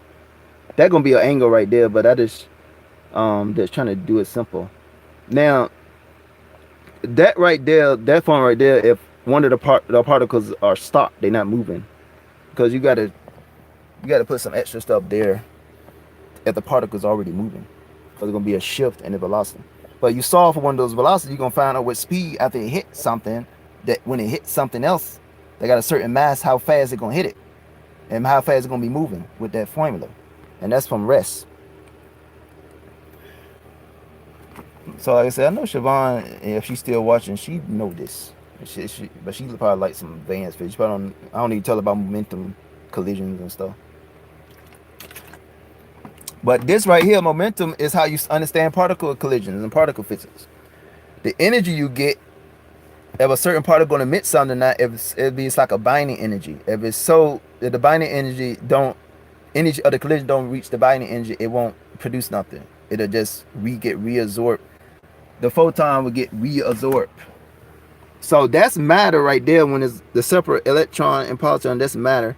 Then it become pure energy at the 8. So it get reabsorbed, and when it get reabsorbed, it become back matter. That means it has mass. So with the lightsaber in the movie, the lightsaber in the Star Wars movie, well, the mass is the inertia that is somehow producing inertia with these collisions, making the shaft, making it sick, make it have weight, give the lightsaber weight because it's producing matter. Producing mass. So it's very complicated. But that's why I say the plasma thing, without using antimatter. One thing about antimatter is dangerous. You bring any antimatter in front of regular matter, you got a huge explosion. E equals to MC squared. So that's antimatter is very dangerous. That carry around antimatter in a lightsaber, because of the mistake. Boom. You gotta understand that it's boom. If the field failed that keeps the particles apart from touching each other, interacting. Boom. So it's more dangerous to have an antimatter going on a lightsaber, because that's very dangerous. Unless it's a very supercomputer, it got some advanced energy that magnetic field, whatever, that's keeping them separated, won't fail somehow. And now with people who saying have been in devices that tap into the vacuum energy, 0 point field, there's zero energy. Yeah, the vacuum field, 0 point energy. Yeah, 0 point energy. They got on these small scale, they got devices that can keep, draining the vacuum of you're not draining about, you're just using that energy. You pulling it in at a certain constant rate. And they microscopic devices, so they can be powered without no batteries, no power cell, because it builds the battery into these microscopic that's getting off this the vacuum energy, or the Casimir force. It creates motion, creates energy, it powers things by these microscopic, I don't know what the fuck to call them, but they absorbing energy out of the vacuum. They're so small, they're absorbing it a little bit in, and the other ones are multiplying because they're absorbing it. Others like little holes or something. And if you think of the vacuum energy coming into the device as a fluid leaking in, then these small holes will leak the energy in. But the vacuum energy ain't like water. I'm just saying, that's just an analogy. That it will leak. It's very powerful. And a cubit centimeter of anywhere in space. If I could take a cubic centimeter anywhere in space, there's enough energy there to vaporize the Earth's oceans. So that's powerful. And one thing about vacuum, it ain't like antimatter. It ain't gonna blow up. It's very safe to have a vacuum device. That's an antimatter device is not very safe, but a vacuum device is very safe because the energy, you build these devices, it only gonna absorb a certain amount of energy. And it's not gonna be blow up unless you direct it to blow up. You got direct vacuum energy to blow up. It's not gonna blow up. They just gonna power, gonna have this free energy. They're gonna have this pure energy. This energy that will, if you around the energy, gonna heal you because it's pure energy. It's not the energy we're using now, like with the electrical devices we're using now. They are not using what Tesla was trying to do. It's a lot. These not free energy devices. These devices that waste, like when the energy come back around in like an alternating current, half of the energies get lost and become waste heat. That's why electrical devices get hot. But if you had a device that, well, I think a device where you use dipoles or something, I think it was the technology of dipoles, it won't lose the energy. It'll reabsorb the energy, and the energy won't get wasted. Because how they design the circuits is where we lose half of the energy in alternating current, but they can be designed a way where we just get free energy from the vacuum. We don't need no fucking goddamn power cells and all this, and we're using that. So that's one way the power cell could be the lightsaber made of. It ain't gonna have no little power cell you gotta take out and put in. It's just gonna be some material, microscopic nano material that gonna absorb the energy in from the vacuum. But it's so much energy in small amounts of space and time. Boom. I mean, we can power every fucking thing. Free energy. That's what I'm saying. That's what the vacuum energy is. And that's what the Illuminati have been trying to suppress, because they don't want us to have free energy, because they can't control us if they can't control the energy. So with these particle collisions, that's what you got to understand. You can bring it back into mass if the binding energy is not high enough. And it breaks free. Boom. And it becomes, the energy gets shot out as a photon. So you all 9 people understand what I just fucking said?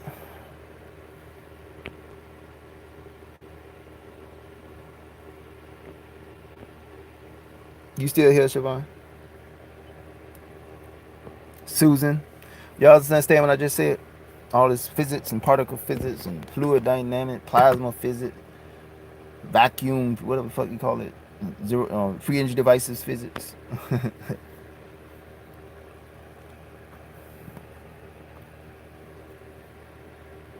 As Professor Griff says, you're following me? Oh, Susan's still here. You're following me? Y'all following me? I just broke down some complicated physics into simplified, because it really ain't complicated. If you only like well, Einstein did say a good quote talking about, if you can't explain it to a child, then you don't understand. Well, I can explain this to a child. I just broke down very complicated particle physics with scattering coefficients and probability amplitudes that you learn in quantum mechanics or quantum field theory, and I just broke it down to simple momentum, with simple algebra to show you what it's saying.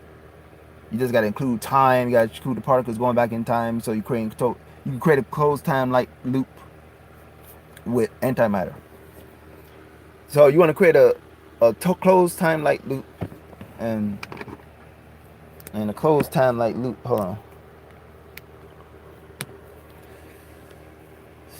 What is it called? A CTC.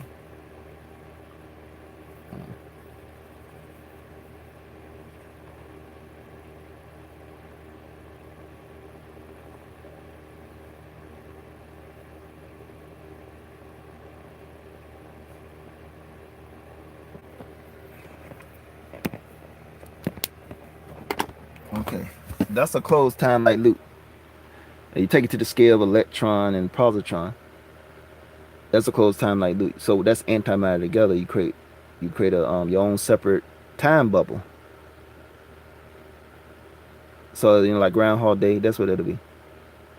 If you got to expand the space between it to have more time, you can put it into the loop. So you keep expanding it, make the circle with a greater radius. You encapsulate more space, because this will be a sphere, because I just draw it 2-dimensionally on this board, but this will actually be a sphere, and as you span the radius of the sphere, you encapsulate more time. You can put in that time loop.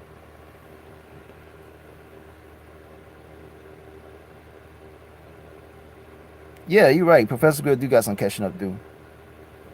You're right. A lot of people been tricked about Trump. They don't know the Illuminati really tricked them. He was chosen by this alliance, is working with Positive T's to get us free, and people don't understand that. So yeah, he got a lot. He got to change, because this is about unification. But like I said, you expand this thing, you accomplish more space, and you can put more time in there. So you have to expand the closed time-like loop from the size of electron positron scale up, and you create, and that can be a bubble. You can stay in there for weeks, and you can learn 100 years of shit in probably a couple of seconds. 100 years information in a couple of seconds, and come out and have all this wisdom of 100 years of experience and all this stuff like that. So it's very convenient that you can create your own time bubble. But that's how you create a time bubble. I just told you temporal physics right there. I started coming up with my own temporal physics when I was like, 2001, 16, 17. I was coming up with my own temporal physics. So I know physics. I got intuition in physics. I don't have intuition in math. So I can't compete with the big dogs with the theoretical physics like they can, but I can figure that shit out. Don't underestimate me, because I got my intuition skills in physics. So y'all understand what I'm saying? The 9 people watching, whoever watching, how many, whatever 9 live viewers translate to.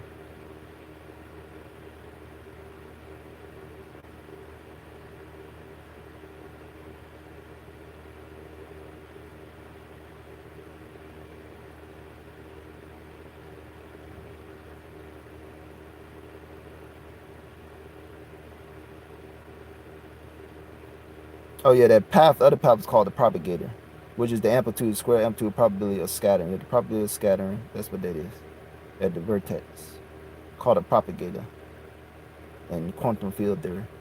Or what they call Feynman rules and for the constructing Feynman diagrams.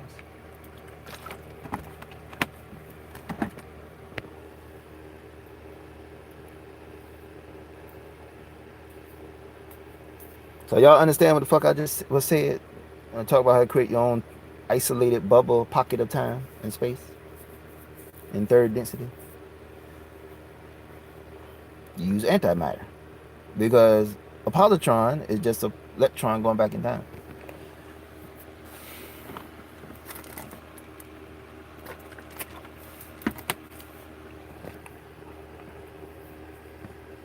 And what you understanding here is just the energy of electron, or the particle electron, is just space. So if it going some other, it's shift, it moving the shift in space, so it's also space and time. I know some people are like, well, time is an illusion, but in third density it has effects, and then it means something. Because I told you this is a filter here, so it still has some. Yeah, you won't go back in the past and experience those past things. If you build something like this, you use antimatter or whatever to flip time. Oh, Siobhan's still here. The nuclear physicist is still here, so she should love this. Do you study Feynman diagrams and particle physics, Siobhan? You know what I'm talking about when I'm drawing a Feynman diagram? I just raced it. I just hit my hand on it and got some of the marker off because it got.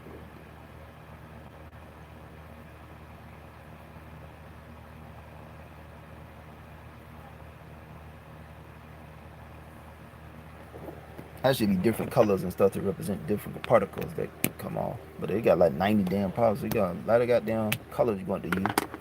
And on the dry erasers, they ain't got that many combinations of colors. They ain't like got access to 13 million colors. But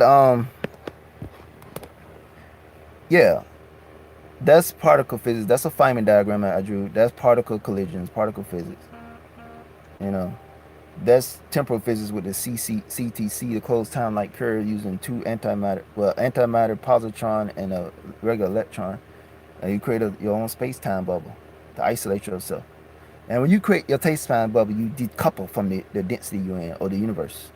You exist in your own fucking universe when you create your own closed time-like curve. You're separated from the universe. That's all the densities.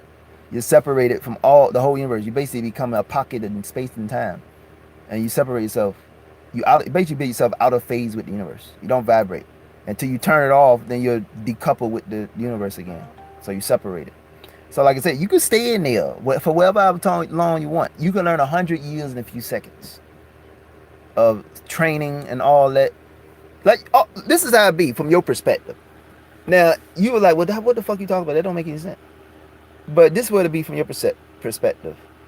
If you can sit there and age by 1 nanosecond, you can experience, I think it's a huge number.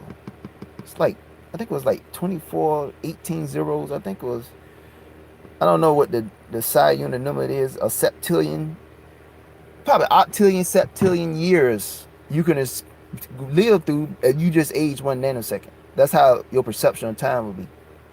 And people will see you moving, you disappear, because you go trillions, quadrillions and quadrillions of years instantly. So that's what you got to understand, the perspective of time. If you can be in here some certain amount of time, whatever you put the field on, the frequency of it, and you can age whatever, you can learn shit, and it just be like a couple of seconds, like you just stepped in, you step out. That's what from your perspective, that's what you experience. You step in, step out. And 3 trillion, quadrillion years have passed outside. So make sure when you create a town like Curry, make sure you don't do that because everybody else will be wiped out. They've been gone 3 quadrillion years ago. So you gotta be careful when you create these.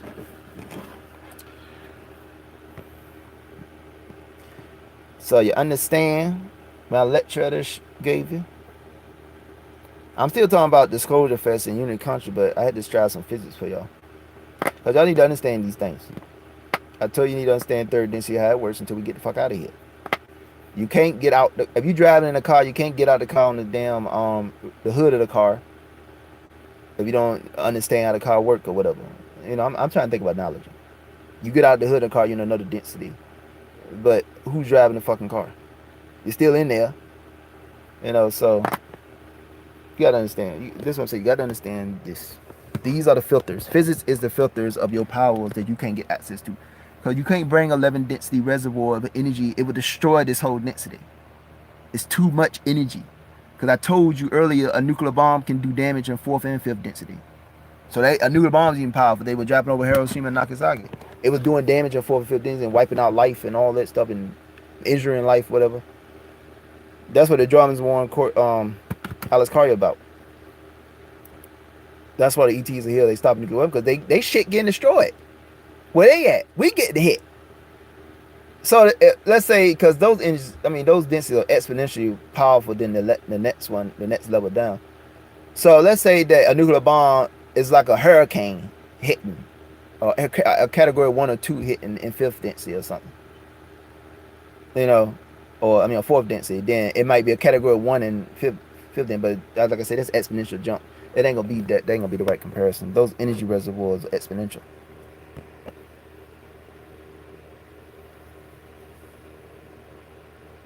See, Susan say nuclear hydrogen is the only thing that can kill a soul. Oh yeah, and with that, I heard about that. And what that means, you lose memory. People, you be like amnesia because parts you go missing, and they gotta find it. So you think of a soul as some structure of memories and life experiences, past life experiments. So if you destroy a soul, you basically those memories get scattered. But it can be reassembled again, you know. Because I've been studying information theory. That's what it's talking about. Information theory, how you can chop information up, but it's not destroyed. You can put it back together if you got the right resolution or whatever. But like I say, that's what the Akashic Records is. Because we're not contained in a matrix. You got a soul matrix when you have a soul, but we become the infinite one. You're everywhere. You can't be destroyed. So that's what that means.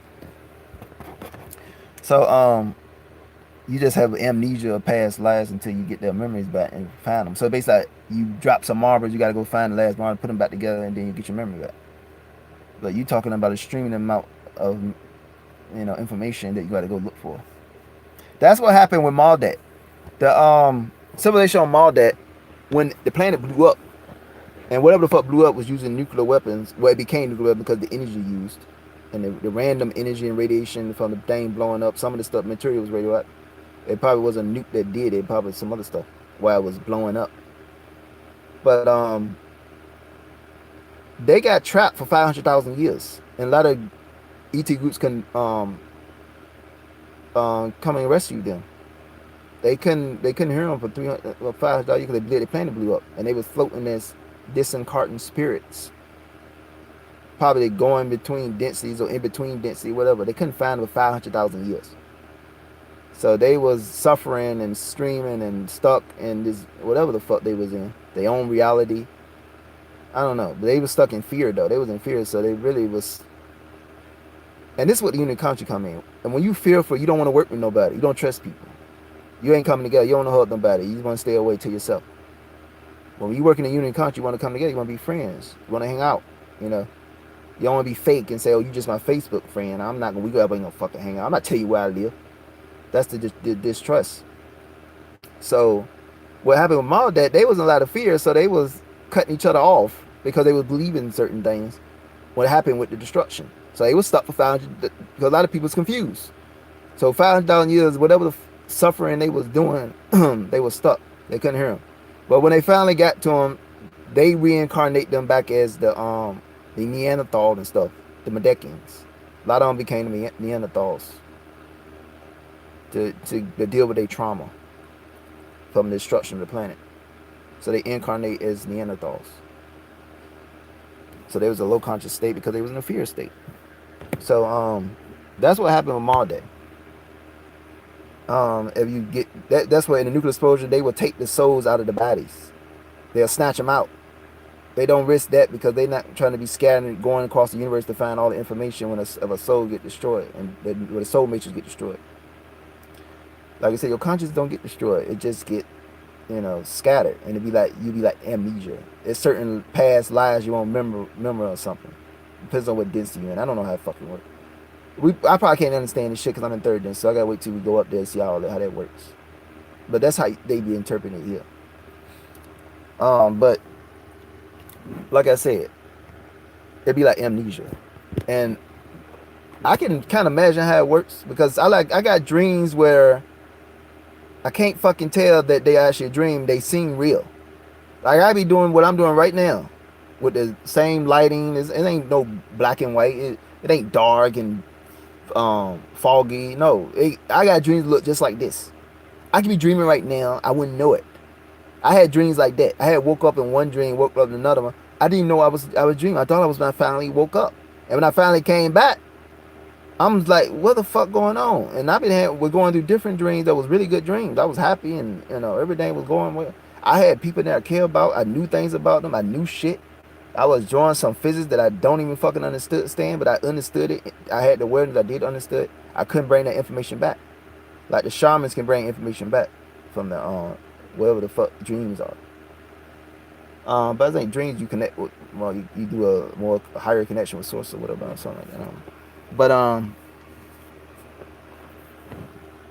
if like with the whole thing with they talking about destroy the soul matrix, well, those dreams I don't remember. That's how it be. It's a amnesia. I can't remember. I want to remember a lot of dreams. I had dreams where I was in a space battle.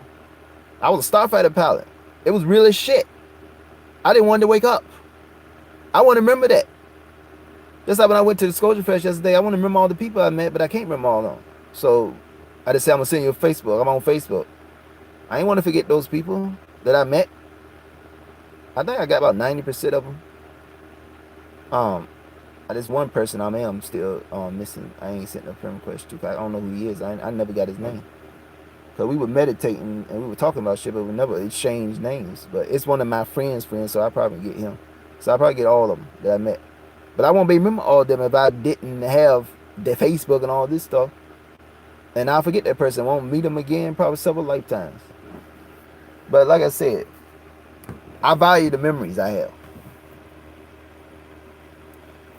But like I said, with the short soul matrix, or what happened to the Maldecans, they got scattered. And they basically had to go, I don't know how the fuck they saved them, but they basically had to save them and stuff. Incarnate them to get up, to bleed off their trauma that they had from the destruction of their planet. Because trillions of souls was suddenly, damaged by this explosion. Whatever you want to call it. And that was the elites was the ones that are the negative ones, but this population that didn't know they had elites. They was probably doing their normal 9 to 5 because it was an Orion planet, so they had a monitor system. It was being controlled. Well, I don't know if it had a monitor system. I don't know if it was a control planet. I don't know the history of that. Until I learned the history of that, I ain't never heard about it having anything like that. But they was heavily involved in AI, and that's the Archon. So, like I say, with unity consciousness, we all come together. With the fear, we don't want to be together. We suspicious of each other. Uber drivers won't work because everybody be thinking, oh, they're a killer. They're going to take me somewhere and kill me. And all they fear take over and they don't do nothing. They wouldn't go. That's what my family was. And I drove in an Uber driver for an hour and 30 minutes. It was like, that's crazy. You could have got killed. No, I couldn't. I wasn't scared. I'm not a scaredy cat. I'm not scared like you, okay? I'm like, shit. I'm like 99.9% fearless sometimes. Especially when I'm high, I'm like almost 100% fearless. I got to watch myself because I can get myself killed. I could be like this. When I'm high, I could be like, if there was a real lifesaver, I'd be like this. And, like this. Because, you get cut with lightsaber and you're gone. So I'd be like, almost fearless, not worrying about my face hitting my face. But when I'm high, I be so goddamn focused and skilled that I move my face at the right speed that I can wobble it, and don't let me fight you with a lightsaber or a sword when I'm high, because it's gonna be very hard for you to break through my attacks. And because I block you, I can see your defense because I get precognitive. When you get so high, your vibration, your consciousness raises, so you get precognitive. You start separating from this time space. I mean, the space time. Time space is fourth density. You start separating from this space time.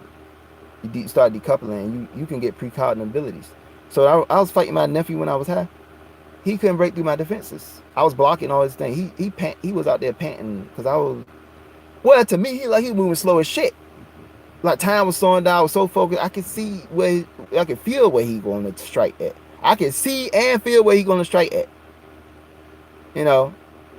So it's like my psychic or empath ability start coming on when I'm high, at a certain level high. That's why they want to keep it illegal, because they don't want you to get access to higher levels and the higher abilities. That's what the people keep saying. They keep complaining about weed, don't know what it does to you. They keep having fear. I don't want to smoke it. Blah blah blah. It's gonna lower my. No, it's not lower your vibration. I'm high as shit right now, telling you particle physics. I'm telling you momentum, collision physics. I'm telling you nuclear physics with EMC square. I'm telling you disclosure first, unity consciousness. I'm explaining the densities. I'm explaining you access level density. You bring it here, you're gonna destroy the whole fucking disk. I show you how fucking lightsaber work. I explained all those physics detail. I'm doing 10,000 fucking things being high like this. Can you imagine? I was high.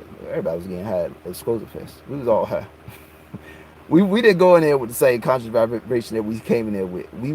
Some of us already out there. We already had a high level. And being boosted by the other high level people around there. That's why it felt so good to be there. I was high as shit doing that meditation.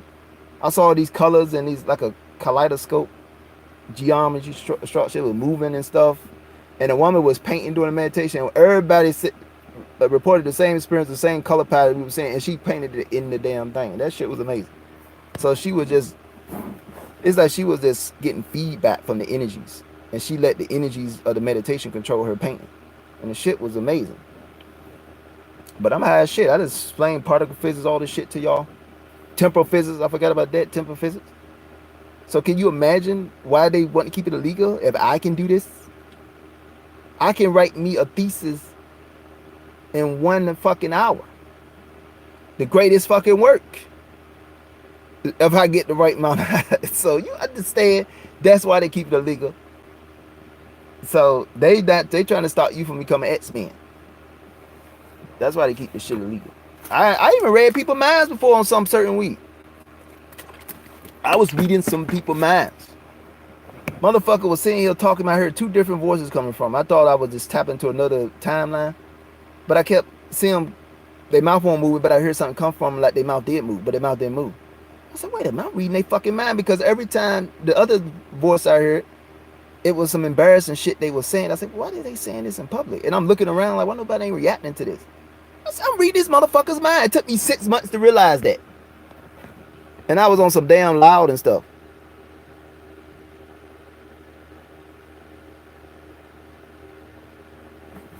No, we mean the first the Strava. I don't know what you're talking about, the first lady, the First Nation lady.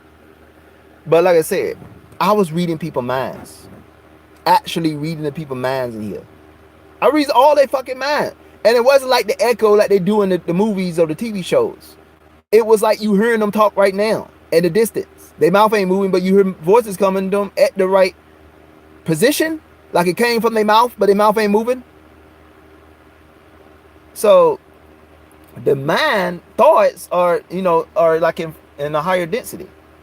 They're not in your head. They are in a higher density, because the reason your mouth ain't moving because it's vibrating. Your thoughts vibrating too fast, it fades right through. So it don't need to be there. It doesn't even interact with it. It's out of phase. So the person could be talking, you don't hear no echo. You hear the fucking voice, like it's right there.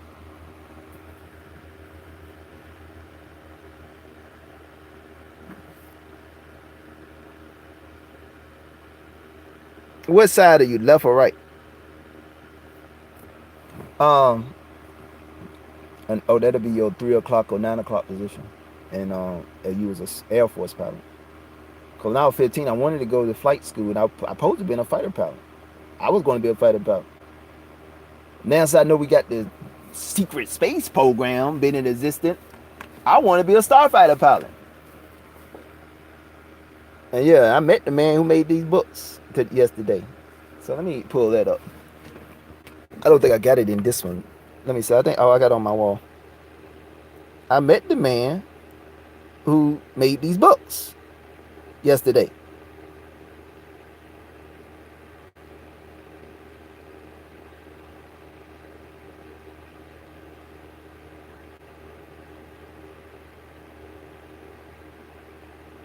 So let me find this.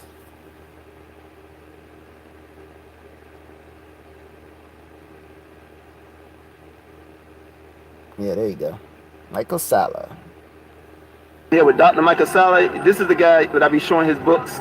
I mean, all my people be watching my shit, they get your books because I tell them to explain it. I read all this stuff because I see how you with Randy Kramer. That's why when I want to talk to Corey Good, I want to sit there and ask him about, why you gonna look up Randy Kramer? He been vetted by Michael Salla just like William Thompson. That's why your U.S. Navy Secret Space Program with the vetting of William Thompson. That's what I be telling people, because these people be these low conscious people, but when I tell them about these books and order the books and get the books, then they'll sit there and get it. So yeah. See, he got it. I got through to him. Michael Salla, Corey Good, Jordan Safety. You haven't read his books. Okay, it's switching between the video, but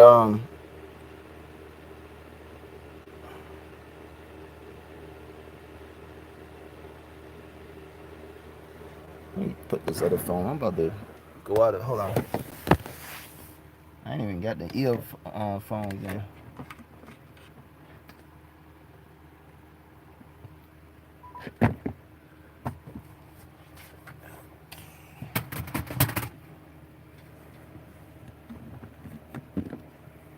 Where the hell I put those earphones at?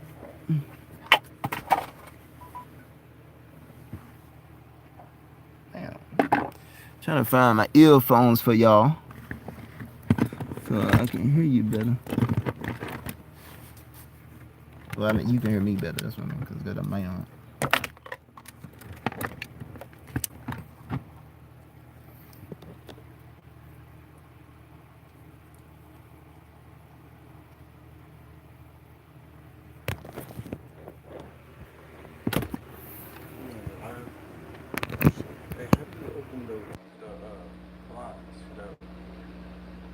Oh, it's broke. You want to push your fingers through. Push it open? Like a wave. Raise your finger like a wave through the blinds going up. You said. Push them up like that. Do it real slow so you won't break it. But yeah,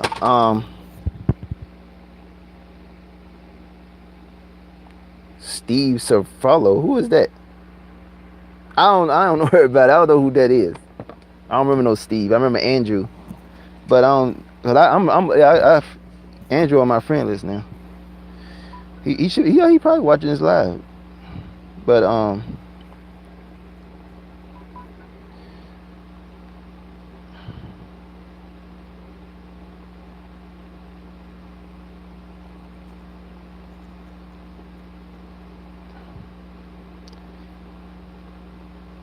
okay, yeah. Michael Salla got it. Me and him resonated because he did in the vet. And you gotta understand, Randy Kramer came out before Corey Good. So Corey Good could not control disclosure because he came out before him. But I asked Corey Good this. When I was at the Disclosure Fest panel, I was the first one to ask the question. I think I was caught on that live stream. The guy with the camera, he was right there pointing right at me. He pointed at everybody who got the mic. I got the mic. I was the first one. I think when Jordan said to say, anybody got a question, I sit there and raise my hand.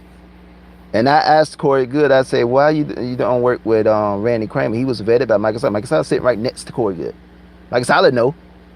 But they all fucking, because we all dealing with third density issues, the traumas, all this stuff, the energy's coming in. People still have, even in our community, people still having trouble trusting each other. So somebody got to take the initiative. So yesterday I took the initiative and went in all they fucking face. That's why I met all these motherfuckers. Justin D. Camps, Jordan Sather, I went to all of them. Michael Sala, Corey Good. I wish Dave Wilcox was there, but he wasn't there for some reason. I wanted to meet him too. So, like I said, I took the initiative. Before I did a live 2 days before I went to the conference and said, we got to unify. We have to unify. We got to be real friends, not just Facebook friends. We got to meet each other and hang out. Well, I just started that yesterday. I met most of my Facebook friends that I talked to. I met most of them there. I took a couple of that wasn't there at the conference, but a couple of about 20. But I met a lot of my Facebook friends that have been supporting me. I've been knowing some of them for 1 or 2 years, even on my other account that they deleted. So, yeah, y'all gotta understand that. And before Jordan Sather blew up, me and him was already friends on my other account. So, yeah, that's why I did that video with Jordan Sather. Me and Jordan Sather talked to each other before he blew up and went big in the private messages. So that's when I did this shit. Y'all, I'm here with Jordan Sather. What's happening, Captain? We're gonna be allying up against this war. Hold on, let me get to the Okay, I'm finally met him, y'all. I'm here with Jordan Sather. What's happening, Captain? We're gonna be allying up against this war. I put the hand up. I put the hand up. Right here? I go, oh, yeah. man. Me and Jordan Sather gonna be allying up. We coming for y'all, Cabal. Y'all ass ain't gone yet. Y'all Cabal. Yeah, all you motherfuckers. Yeah. See, okay, and I did that post. I shared that in his group, Destroy the Illusion today, and I sit there and say, what y'all think if me and Jordan Sather team up? If the Alliance can't sit there and get this done. If they gonna still fuck up, me and him will take over and do this, because you gotta understand the mass co-creative consciousness. It's Scourge already in our hands, because when I told you about the Temple War with the Q group, why they did disinform us, because if they tell us certain things, more things we become aware of, we're going to affect that timeline they're trying to preserve as the optimum timeline that we don't even know what it look like, because there's a war going on. We're in a fog of war situation. So they can't tell us certain things.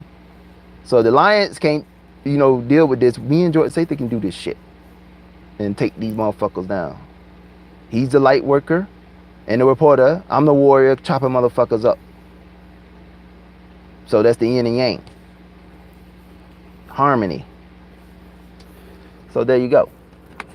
So they don't want me and him, they need to just quickly die and give up, because if me and him allied, they gonna be finished.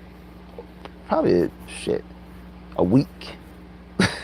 Let me have 800 live viewers. Understand that. And let that be me and Jordan Sather talking with 800 live viewers and his viewers together. What the fuck you think the result gonna be? Gonna be disaster for the enemy. You got the yin and yang working together. He's a water sign. I'm a fire sign. I'm a Sagittarius. He's a Scorpio. Like I say, he's an empath too, and he'd be the light worker thing. But he fight too, because he fighting these motherfuckers like Joe from the Carolina. But like I said, I'm usually the fighter. I'm like Captain America. You want to look at how I take things. I'm on mission. I'm always on mission. So every time I do these lives, this is a battle we in, people. The newcomers coming here. If you see me going live, you are in a consciousness war. You're participating in a battle. And the consciousness war is about our mass consciousness and the co-creative mass consciousness. So when you in here, you in a fight. So you even looking at my shit, you are already in a battle. So you just jumped in the trench, the foxhole with me, and you getting shot up, and we gotta clear that position right there. We got fire coming from the left. We got fire coming from the right. I need you to position over there. Position that turret over there. I need to put this defense shield right here. They about to come. We got to guard this position. I'm on mission. That's what I'm thinking all the time. Tactical. Strategy. This is a war. You just jumped in the war. You watching this live. You already in the battle. You got to get the gun before you get shot. They shooting at you. You got to go get your gun. Got to get your grenades. You got to go. So you come on my shit, you already in battle. You come on Jordan Sather thing, you watching like the news or a teacher. you know. But I'm not trying to sit here. Like I said, we work together. He'll be explaining it to you. I don't need to try to explain him. You know, he's doing a good damn job what he's doing. But I got his back, and I told him that. That was off camera. I told him, I got your back. Okay? I got your back. I've been out here defending you before we even met in person. Understand that? And he told me he been watching my lives. He been watching them. And because my friend Lauren, they friends. She real friends with Jordan Say then my friend Lauren. She been showing him my live. So he know what the fuck I be doing. And it's because some people think they becoming celebrities and they don't interact with the people. They do interact with the people. Corey Good was normal as hell there. I mean, can you understand what this guy been through? You know, for the people who, I know skeptical, like, if this story is real, let's assume it's real. Can you imagine what he going through? What he been through? The amazing shit. Well, people say amazing. He did some other, he was in the Dart, because he had two other 20 backs, and that was the Dart cabal when Solar Wharton was still, a lot of Solar Wharton still being controlled by the cabal, and he was participating in the galactic slave trade. But the guy was normal. People were saying, well, he wasn't different. He was just one of us. But he had these amazing experiments. We on this fucking cover up. He was just one of us. He ain't fucking superior, acting superior, arrogant and fucking snobbish and all that bullshit that they try to say.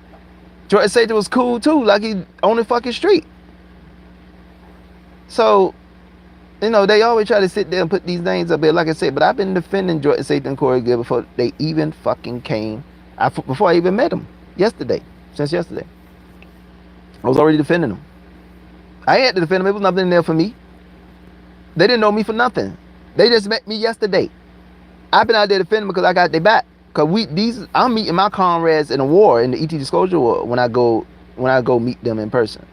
This is a battle we fighting. This is not no fucking clique we in, or cult, as some of the people try to say. This is war. We just put on a uniform. We got an armed with the guns and got an ammunition and a grenade. We're in a battle. Yesterday was another battle. Disclosure Fest was another battle. Understand that. We getting self-empowered. We empowering the mass consciousness to become the unity consciousness, which I think is sixth density. But love and light, unity, unity consciousness, I think it's sixth density. And that love is understanding and wisdom, because light is wisdom, fifth density. Love is it's understanding, fourth density. So them combined create sixth density or whatever. However the fuck it works, I don't know. But that was a war yesterday. Understand what we was in. Understand the context. We was at the Lincoln Memorial, like 200 feet, a football field from the monument, the obelisk, Osiris Dick. That's how far we right in Illuminati territory. We talking about disclosure. We got normal people walking by. They sitting there getting red pill with these loudspeakers they can't ignore, because one thing about your audio memory, your audio memory, some people got good audio memory. I got really good audio memory than visual. So they was getting red pill. All of them get red pill. And also the energy fields of all those high vibrational people, the people around was being affected by it. They don't know it, but they was affected. A lot of these people in the low conscious state, they are empaths too. They just don't fucking know it. So that was a war. That meditation is gonna have a real effect before it. And since I was there, it's gonna have a different effect what it would be if I wasn't there.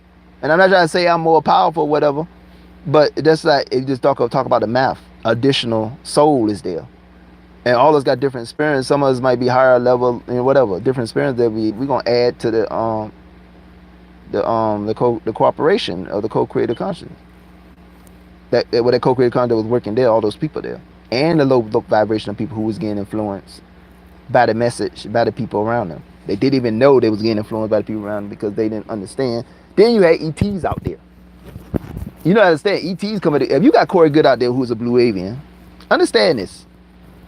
Understand that you won't have other blue avians out there or other ETs that are friends or whatever. They look up to the blue avian out there protecting Corey Good because he protected. I went up there and shook his hand. I could have been an agent to poison him if it was that simple. If I had poison on him, I don't think it would have got through. You know, I'm just saying. He had security guards around him, probably the secret SSP Alliance people, or the new Air Force Secret Space Program people to protect him. But they can measure the vibration of the area if see anybody come in there that might present something, a threat. You know, that means that synchronicity would have happened that I wouldn't even got to Corey Good if I was coming to kill him, because it'd be too much energy of repelling it. The negative synchronicity would be the one that would trap me and do that if I had that intent. But the ETs are advanced, they can measure the intent of the people, all the people there. You gotta understand what we're dealing with. But like I said, if somebody tried to come there and attack Corey, I would have whipped their ass. If somebody came up there trying to attack Jordan State, I would have whipped their ass. I got their back. I've been having their back before I met them in person. You gotta understand what the fuck that mean. That's what I'm talking about, unity consciousness. So when I talk about unity consciousness, I say we got to be real friends. That's what I told Corey Good. As I told Jordan State, that I told all of them I met. I told Laura Eisenhower.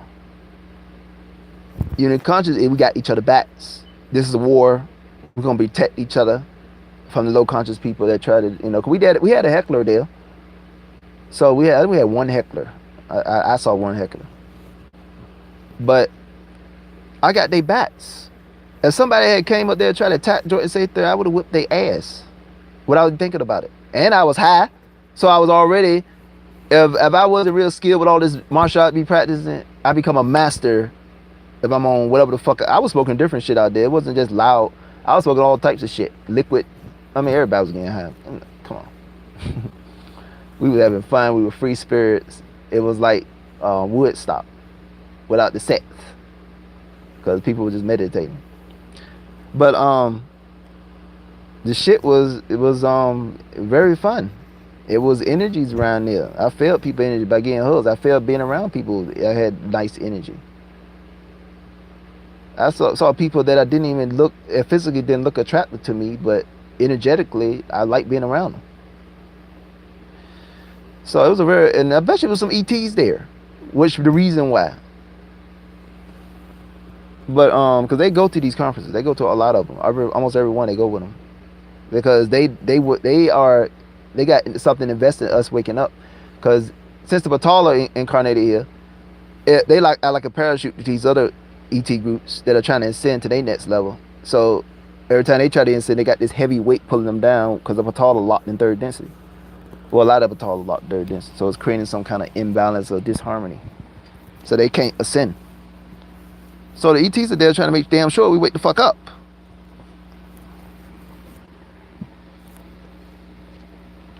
So you gotta understand that.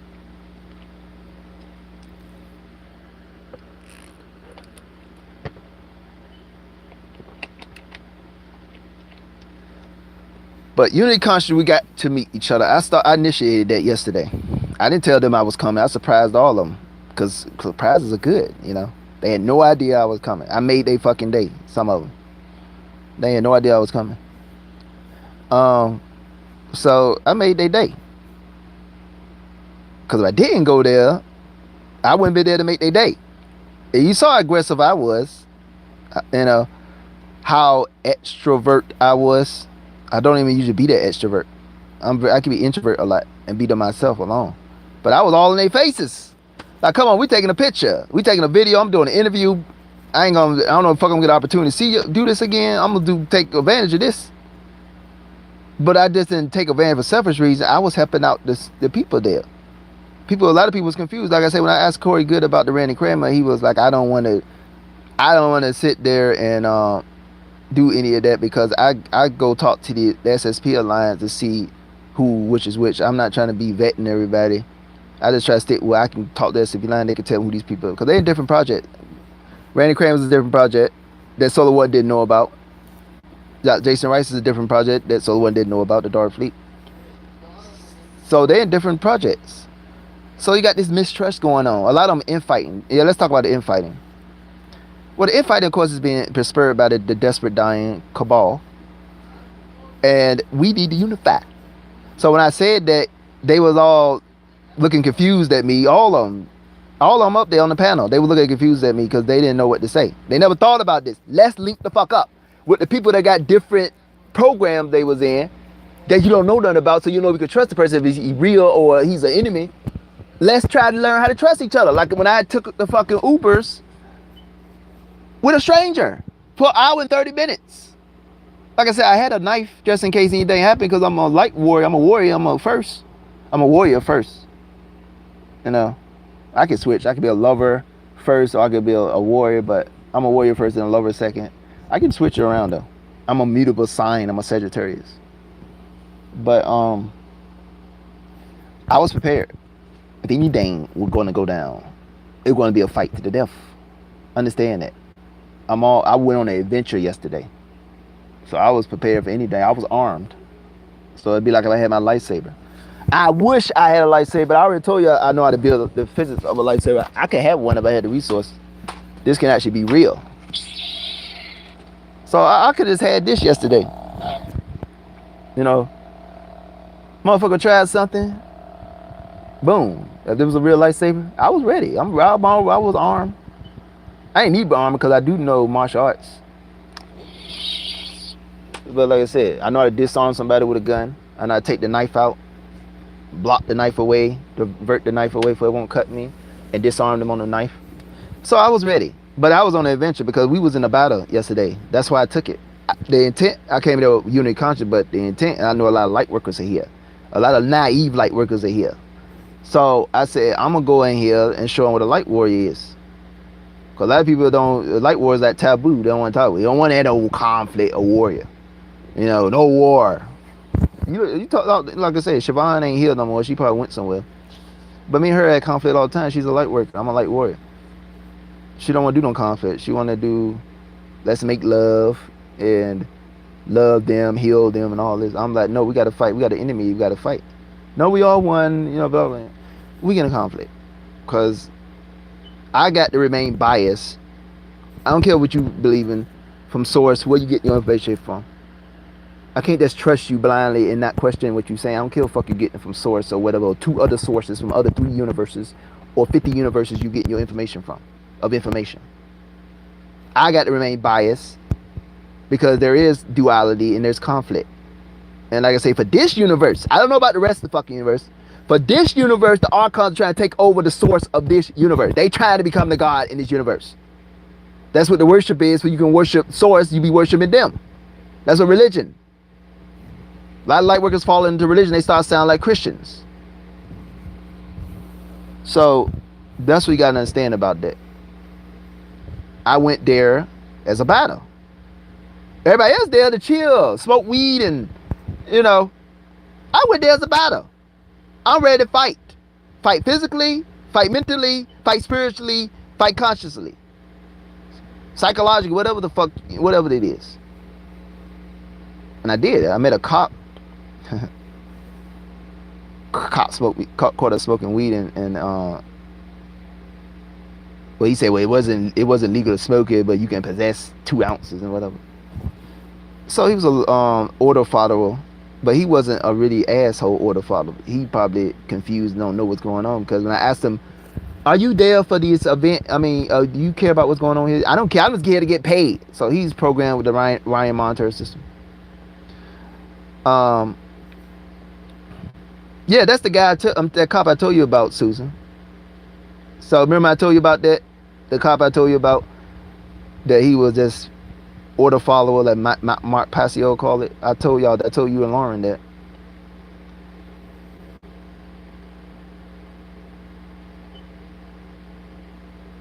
Yeah, you might. Yeah, it was a black cop. It was 2 black cops. It was a guy black cop and a girl black cop. Okay. So that's what you gotta understand about that. He was programmed, but we got through to him, me and my friend, and we was telling him about. Well, I kept telling him. I said, "Didn't you smoke this when you were young?" At first, he denied and said, "Well, he thought I was talking about we smoking it right now when he's a cop." No, I ain't doing it, you know, because that's fear. The order followers of fear. They don't question that. They don't know what freedom is because they've been told to be the stormtroopers. So I said, he said, "Yeah, I did that. I did at 14, yeah." I tried it, all that, but then it got on my record when I wanted to be a cop. So he wanted to be, authority and worship of authority and be, the enforcer. So he was brainwashing, mind control. But his conscience wasn't that damaged enough that he did not arrest us because he said, well, I could have locked you up other time, but I'm going to let you go. So I could have got locked up yesterday. So that's what I'm telling you. I could have got locked up yesterday. I could have been in jail in Washington, D.C. Because I was smoking because I'm a free spirit. I don't give a fuck. I told you, I'm fearless to a fault. And when I'm high, and I was high, I wasn't scared of going to jail. And what would have happened if he had tried to arrest me? I would have beat his ass. It could have been a major conflict there. But he wasn't an asshole. And it probably been synchronicity he was no asshole. He wasn't a white cop that would probably been racist. I would have whipped his ass. Because first thing, you just got to understand, this is why they make weed illegal. My consciousness raised in vibration. My focus increased. My understanding. Sometimes my memory. I get precognitive abilities. So if he tried to go for his shit, I'm already there before he even moved because I got precognitive abilities when I'm high, especially on some loud. I could have got the thing before he went. Boom. If he got the gun, I knocked out his hand, beat his ass with the fucking baton, and it would have been quick. So that's why I said if it happened, I would whip his ass. I wasn't afraid. I was just chilling. Because this is going to be the future. I was visualizing the future at post-disclosure. We're going to be smoking weed out there any fucking way we want. At the cookouts. We ain't going to worry about no fucking police. It's not going to be that. They're already legalizing in certain states where you can do it, especially Colorado. That's going to be the future around the planet. They're already doing it in other countries. The Illuminati's giving this bullshit where we got to sit here and deal with these stupid fucking laws because they want to keep our consciousness low so they can slow down the fucking vibration and stop the awakening, slow down the awakening. Look, they go my friend Scott who was there, who took me there. Y'all need to thank Scott. That's the reason I was there. He came and picked me up because he stay in the same state I stay in. But yeah, tell him, Scott. Tell him about that motherfucker. You a Virgo. I can't remember everything he said, but you tell him about that motherfucker and how we played his ass. But we told him about the bad cop, good cop, and we got him to thinking about being a good cop. And he explained. I said, you know, y'all got a bad reputation. He said, who, us? Yeah, y'all got bad reputation. So, there's bad cops out there. Why you ain't doing about these bad cops out there? And he explained where the bad cops hang out with the bad cops. And he said, well, somebody do some stuff with me, I'll tell them, look, watch yourself. But he was saying, well, we don't know what they saying. They keep stuff from us, so it's hard. But I like I said, I wasn't taking that excuse. I was just, first he was about to lock us up, so I wasn't scared. But that's what the situation involved too. I just kept asking him questions, but he wasn't an asshole, which was surprising. And I'd say he wasn't white. But like I told you, I was so high. If he had to go for any damn thing, I would have won. Because I would have been so quick and I'll be precautioned to know where the fuck he gonna go. I'm already there. Like I told you about my nephew, I'm already fucking there. I don't gotta think about it. It takes over. I'm already there. All the martial arts I've been practicing, all that shit come together as 100% when I'm high. All of it. Jeet Kune Do, karate, Kenpo, Krav Maga, Taekwondo. Now I'm not tall, so I ain't got long legs, so Taekwondo can't work with me.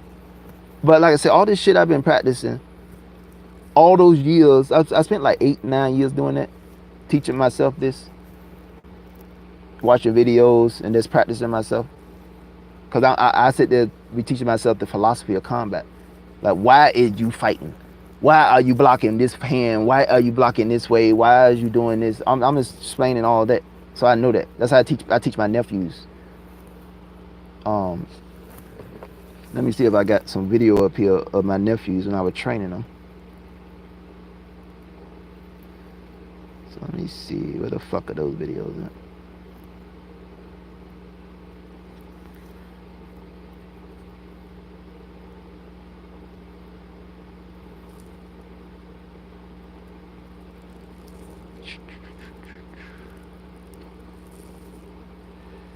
I might have took them all because there was a lot of space I took.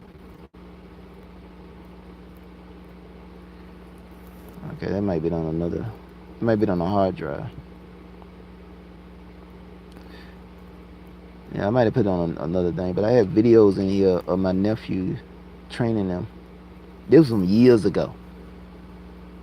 So they probably ain't gonna be in here. Let me see. Well, like I said, I would have whipped that cop ass. I was so high, my conscience so all that I told you, all this shit become one. Because your conscience, everything raises, everything goes up and improves. So all this shit would have become one. All the martial arts I've been studying would have became one. And I've been teaching myself the philosophy of combat, so I know why we fighting. I know how we fighting. I know what a block is, philosophical of a block. What is the reason for it? I know that. So I would have whipped his ass. He would. I don't give a fuck what the fuck he learning. I probably already know that. They say they teach the cops this Israeli fighting style, but I've been studying some of that too. So I already knew what the fuck his tactics would have been immediately. I would have whipped his ass. Understand that. I would have whipped his ass. Let me see. Is this it? I think this is when I fight my nephew. This is gonna be memories right here. I'm having some memories. I know I can't play with you. It's too weak. Bro, don't punch you hard. I got no shirt. You see what I'm doing? I'm gonna do a little slap joke that I do, alright? No, bro, I got no shirt. Why you gonna slap me with no shirt? You wanna get punched or slapped? Which one? Tell me. Tell me, because if you get punched... Come on, hurry up. I'm recording. Oh, go ahead. Yeah. Oh, go ahead, Jaheed. Look, Jaheed fast. You gotta be faster than that, Carmelo. I'm sorry. What did Come I on. do to you? Oh, now my defense good every day. Bro, what? Ow! He fast. Put my shirt back. Then, because you slapped me. Shit. Then I'm taking steroids. What? You're right. Okay, record me and Jaheed. Oh, man. Jaheed be taking steroids. Oh. It's still recording. So Jaheed be taking steroids. It's recording out the way. Yeah, it's recording. Yes, it is. That's Your face me. is ugly.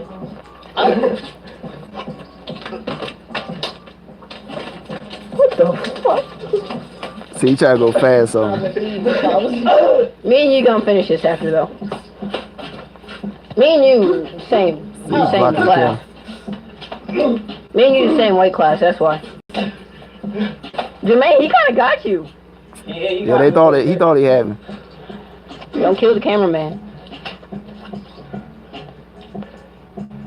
Here you go. See, real combat is not like the movies. One-handed Jess. I don't even gotta see it. He's getting tired. One-handed beast.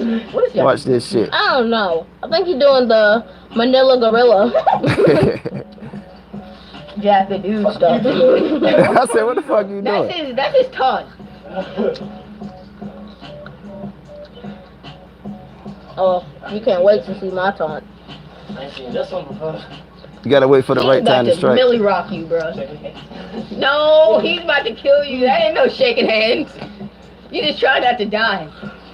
That's that stuff he did on me, bro. I did not like that. I felt violent. Oh, you got me. You said I got him at the end. Alright, Threw his ass on the floor. See, with real combat, it ain't like the movies where they gonna be all perfectly choreographed. You got to sit there a lot. You got to know when to strike right. So that's why I look all sloppy and stuff, because this is about, your energy. What you learn in Wing Chun is how to control somebody else's energy and momentum, and how basically the energy flow of the combat. That's why it was all sloppy and like, well, you don't know what you fucking doing, because it don't look like the movies. Real fights don't look like the fucking movies. Studying real martial arts, it doesn't look like the fucking movies, because you're dealing with different dynamics here. It ain't all perfectly choreographed like in Star Wars, they connecting and all beautiful dance. It ain't like that. It's all chaotic and sloppy like that. First, you gotta know what the guy, like my nephew, came at me fighting fast. I wasn't prepared to fight fast and burn my energy all. He wanted to fight fast because he know I'm fast. So he trying to break through my defenses by going fast, so he burnt himself out. He got tired. I went slow, and I sit there and was just being focused. And I think I was high and I was a little drunk right there when I was doing it. So you see, the fight evolved. And it depends on, and the fight is, it don't matter how many hits you get, it's how you win the fight at the end. Like I win, I threw his ass. So if I was in a battle and that was a cliff behind me, I threw his ass off the cliff. I set him up, did a spin, tossed his ass on the fuck off the cliff. So that's what I'm saying. I know a lot of shit. That was a couple of years ago right there. I know a lot of shit. If that cop had tried something high as I would have whipped his ass and his partner. His partner would have been dead when he was caught us with the fucking weed. So don't fuck with me when I'm high, especially on some loud. This is why they make it a leader, because you become like the Matrix, motherfucker. If you've been practicing martial art, all that shit you've been learning, forgot, you didn't master it, it become one. You know, especially on some loud, it becomes one. All that shit you didn't get it right, you got like 80% efficiency or whatever, or 30% efficiency, it all come one. All this shit all come together. So that's the secret. And that's why they don't want the shit fucking legalized, because motherfuckers gonna be bad motherfuckers out there. Especially if they're a fighter. So you gotta understand that. That they gonna sit there, and that's the Illuminati bullshit we're dealing with. The reason we still dealing with this bullshit because Illuminati ain't been taken out yet. When they gone, we ain't gotta worry about them stupid ass fucking laws no more. Like they changing laws in Colorado and California. So that motherfucker tried to arrest me, I whipped his ass with a baton. Or a taser. He tried to take the gun, I would have either, it would have got more violent. I'm a warrior. I don't go out without a fight. So like I said, I'm there with a lot of light workers. I'm the light warrior. I don't know, a light warrior. I don't know who else was there. Oh, Laura Isaac, she's a light warrior too. She's a fighter. So I think I can say me and her was there.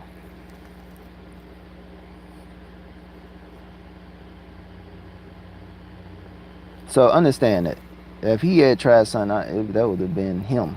I would have won that. I went to jail or whatever. But I would have whipped his ass. It wasn't going to be like he tased me and knocked me out and blah, blah, blah. And I'd be on the fucking video being abused by him. I would have been abusing his ass. I would have, got a lot of penalties and been in jail for a long time. But I'm a fighter. That's what they do in the prison system. They put the alpha males and they'll turn them to beta males by him getting fucked in the ass. Then they become gay when they get out because they want to be fucked. They've been fucked in the ass. They've been dominated. They lost their masculinity, because this is what happened to real men. When real men get raped by another man, they lose their masculinity. And then they become beta males. Then they want to desire other men dominated because they've been dominated forcefully in prison. They set it up that way. Yeah, I know. Yeah, Scott, you was there. That's what I said. You remember what the fuck we was talking about. I don't remember. But you remember a lot of detail in that conversation with that cop. But, like I said, that's why they want to keep the shit illegal, because motherfuckers gonna be badasses. And that's what I said, I would have fucked his ass up. That's probably why I wasn't worried, because I told you with the loud, I'd be precognitive. If he had did anything, I was already there. I saw like a few seconds in the future where he was about to move his arm. My arm already doing, I'm feeling, I don't even got to think about it. It's already there. It become instinct. When you do martial arts, or like in karate, you do these katas where you keep repeating the same move over and over again. It becomes muscle memory and becomes instinct. You don't think about it. There's no thinking in combat. Well, with really good masters, they really don't be thinking. It be all like precognitive and intuition and shit. So like I said, the shit, real fights like in Star Wars is not gonna be all perfectly choreographed like that. That's not real fights, because you're looking at different energy flows and momentum exchanges with different weights of people. So it's gonna be sloppy, because you don't know. It's gonna look like he came at me fast and I was fighting like I was a girl and stuff. Because I'm trying to see what his speed is. I'm trying to measure his speed, what his range.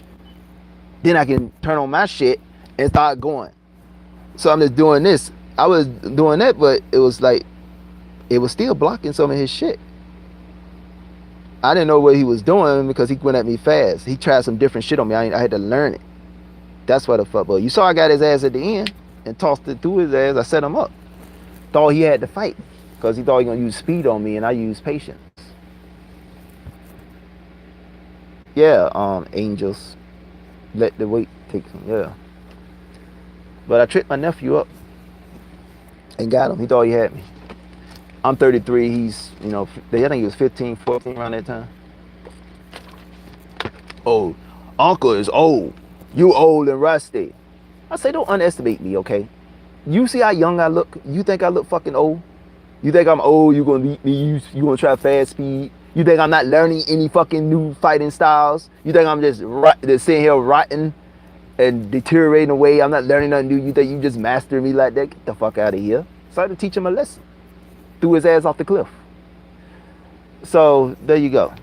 Don't fuck with me, especially when I'm high. That's why they don't want the weed legalized.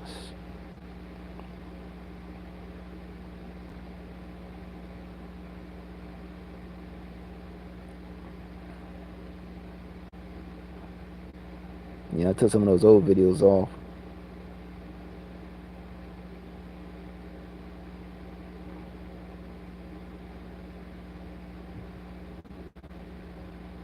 Oh yeah, he could have won at the beach still up here with my nephew. I was at Virginia Beach doing this. Oh, this ain't the one. I hit the wrong one. Hit the wrong image. Where the fuck is it? Oh, there you go.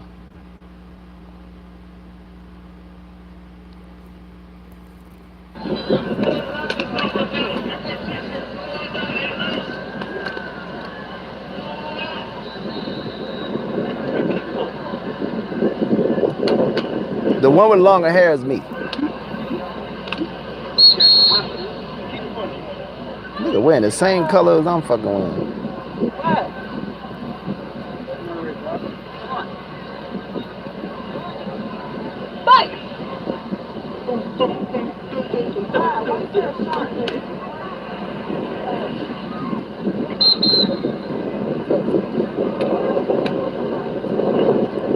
Fight on that damn sand. Well, one thing about the sand, oh, I'm hitting the wrong thing. One thing about the sand is that shit ain't fucking, it's like, it don't bounce. It ain't no structure there. It ain't like a walking on concrete. You got holes and potholes. You start building just by walking on it. So it's hard to fight on fucking sand. You know, you don't want to have no fight in no sand because you're gonna lose your balance because you putting them potholes and shit by you walking because you keep changing the ground you're walking on. So I had to learn how to fight on the sand. Plus it was hot. I ain't had my sandals on. My sandals were off. I had sandals, but last time I went to the beach, I had sandals, so I was ready for a fight out there. But that shit hot. It's like fighting over fucking loggers. So we couldn't stay in one spot without burning the fuck up bottom of our foot. So that was a really good battle right there, though.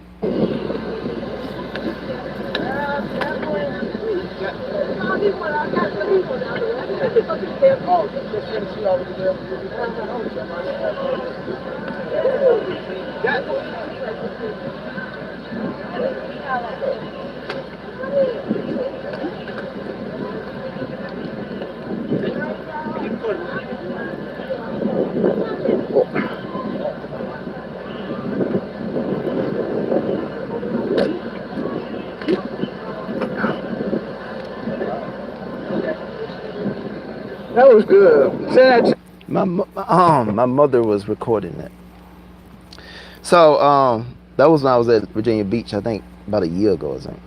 I was at Virginia Beach. I grew up in Virginia. I'm from Norfolk, Virginia. But like I said, I've been training my nephews for 6-7 years in sword fighting.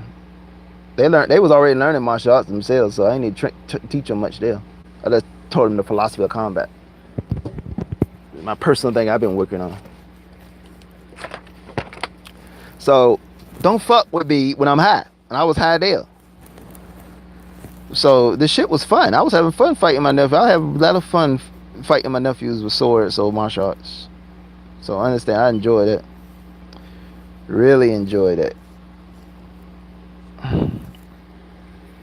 If I had my own fucking car, I would have brought my lightsaber out there, and I would have been at the damn ScotiaCon with a fucking lightsaber. And I know some other motherfuckers probably had something like, I brought another lightsaber just to start a fight with somebody else to have fun. Shit. So that didn't work out, but shit, the next one I go to, I might. But by the time the next one happened, we probably had disclosure. It ain't gonna matter no more. Have ETs, they reveal themselves. So they ain't gonna have the same impact. Because the war is over then, the Disclosure War at least. But like I said, I had fun with that. I practiced martial arts. I like fighting. I don't like beating people up, but I like the activity of fighting. Shit. Like if I'm looking for a girl, if she want to fight with me, she gonna turn me on. If she bad with me, come on, throw your list. I want to see what you got. If she gonna turn me on, cause I'm going to see what she got. See how much a warrior she is. I be going for these warrior women that can fight. I don't like I'm not really the submissive women like that, cause I want a challenge. I want a woman telling me no, or get mad at me, want to cut me or something. Because all you do is seeing how good I am. I can test my skills against you. If you cut me, then I need to do some more training. I need to come up with some more fighting styles. I need to change the philosophy. So like I'm just a fighter, warrior spirit motherfucker. And I'm just ready for a fight any fucking time, anywhere. I'm always ready for a battle. So understand that.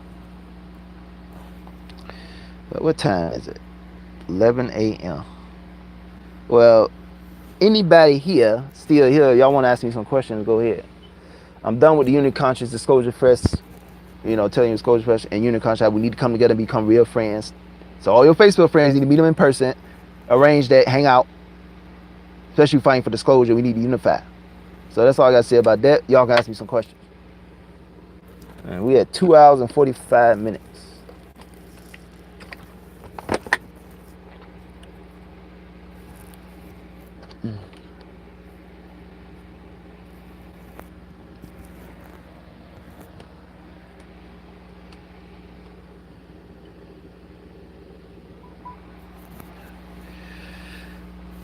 So anybody here that want to ask some questions? If I'm being impatient, it's because I'm high, so time like it's going really, really slow. So it's taking a long time for me than y'all, even though it might be a couple of seconds.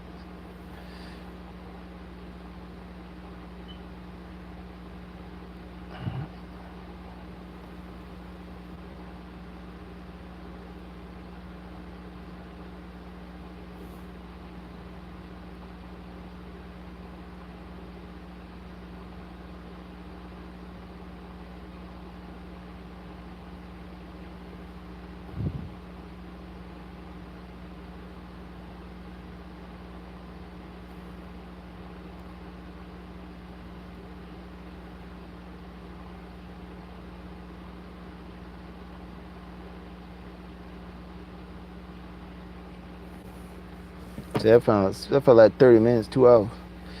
Y'all ain't got no question, I'm about to get off of here then. So hurry up, because it feel like 2 hours for me. If I even wait for a couple of seconds for y'all to respond. It might be YouTube slowing you down if you did send a comment.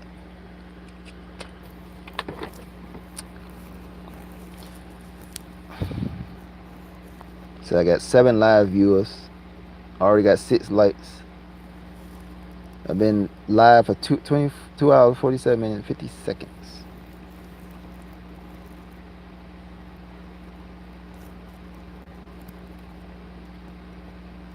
Well, y'all got no question. I'm about to get off of here. I might do another one later. Later tonight.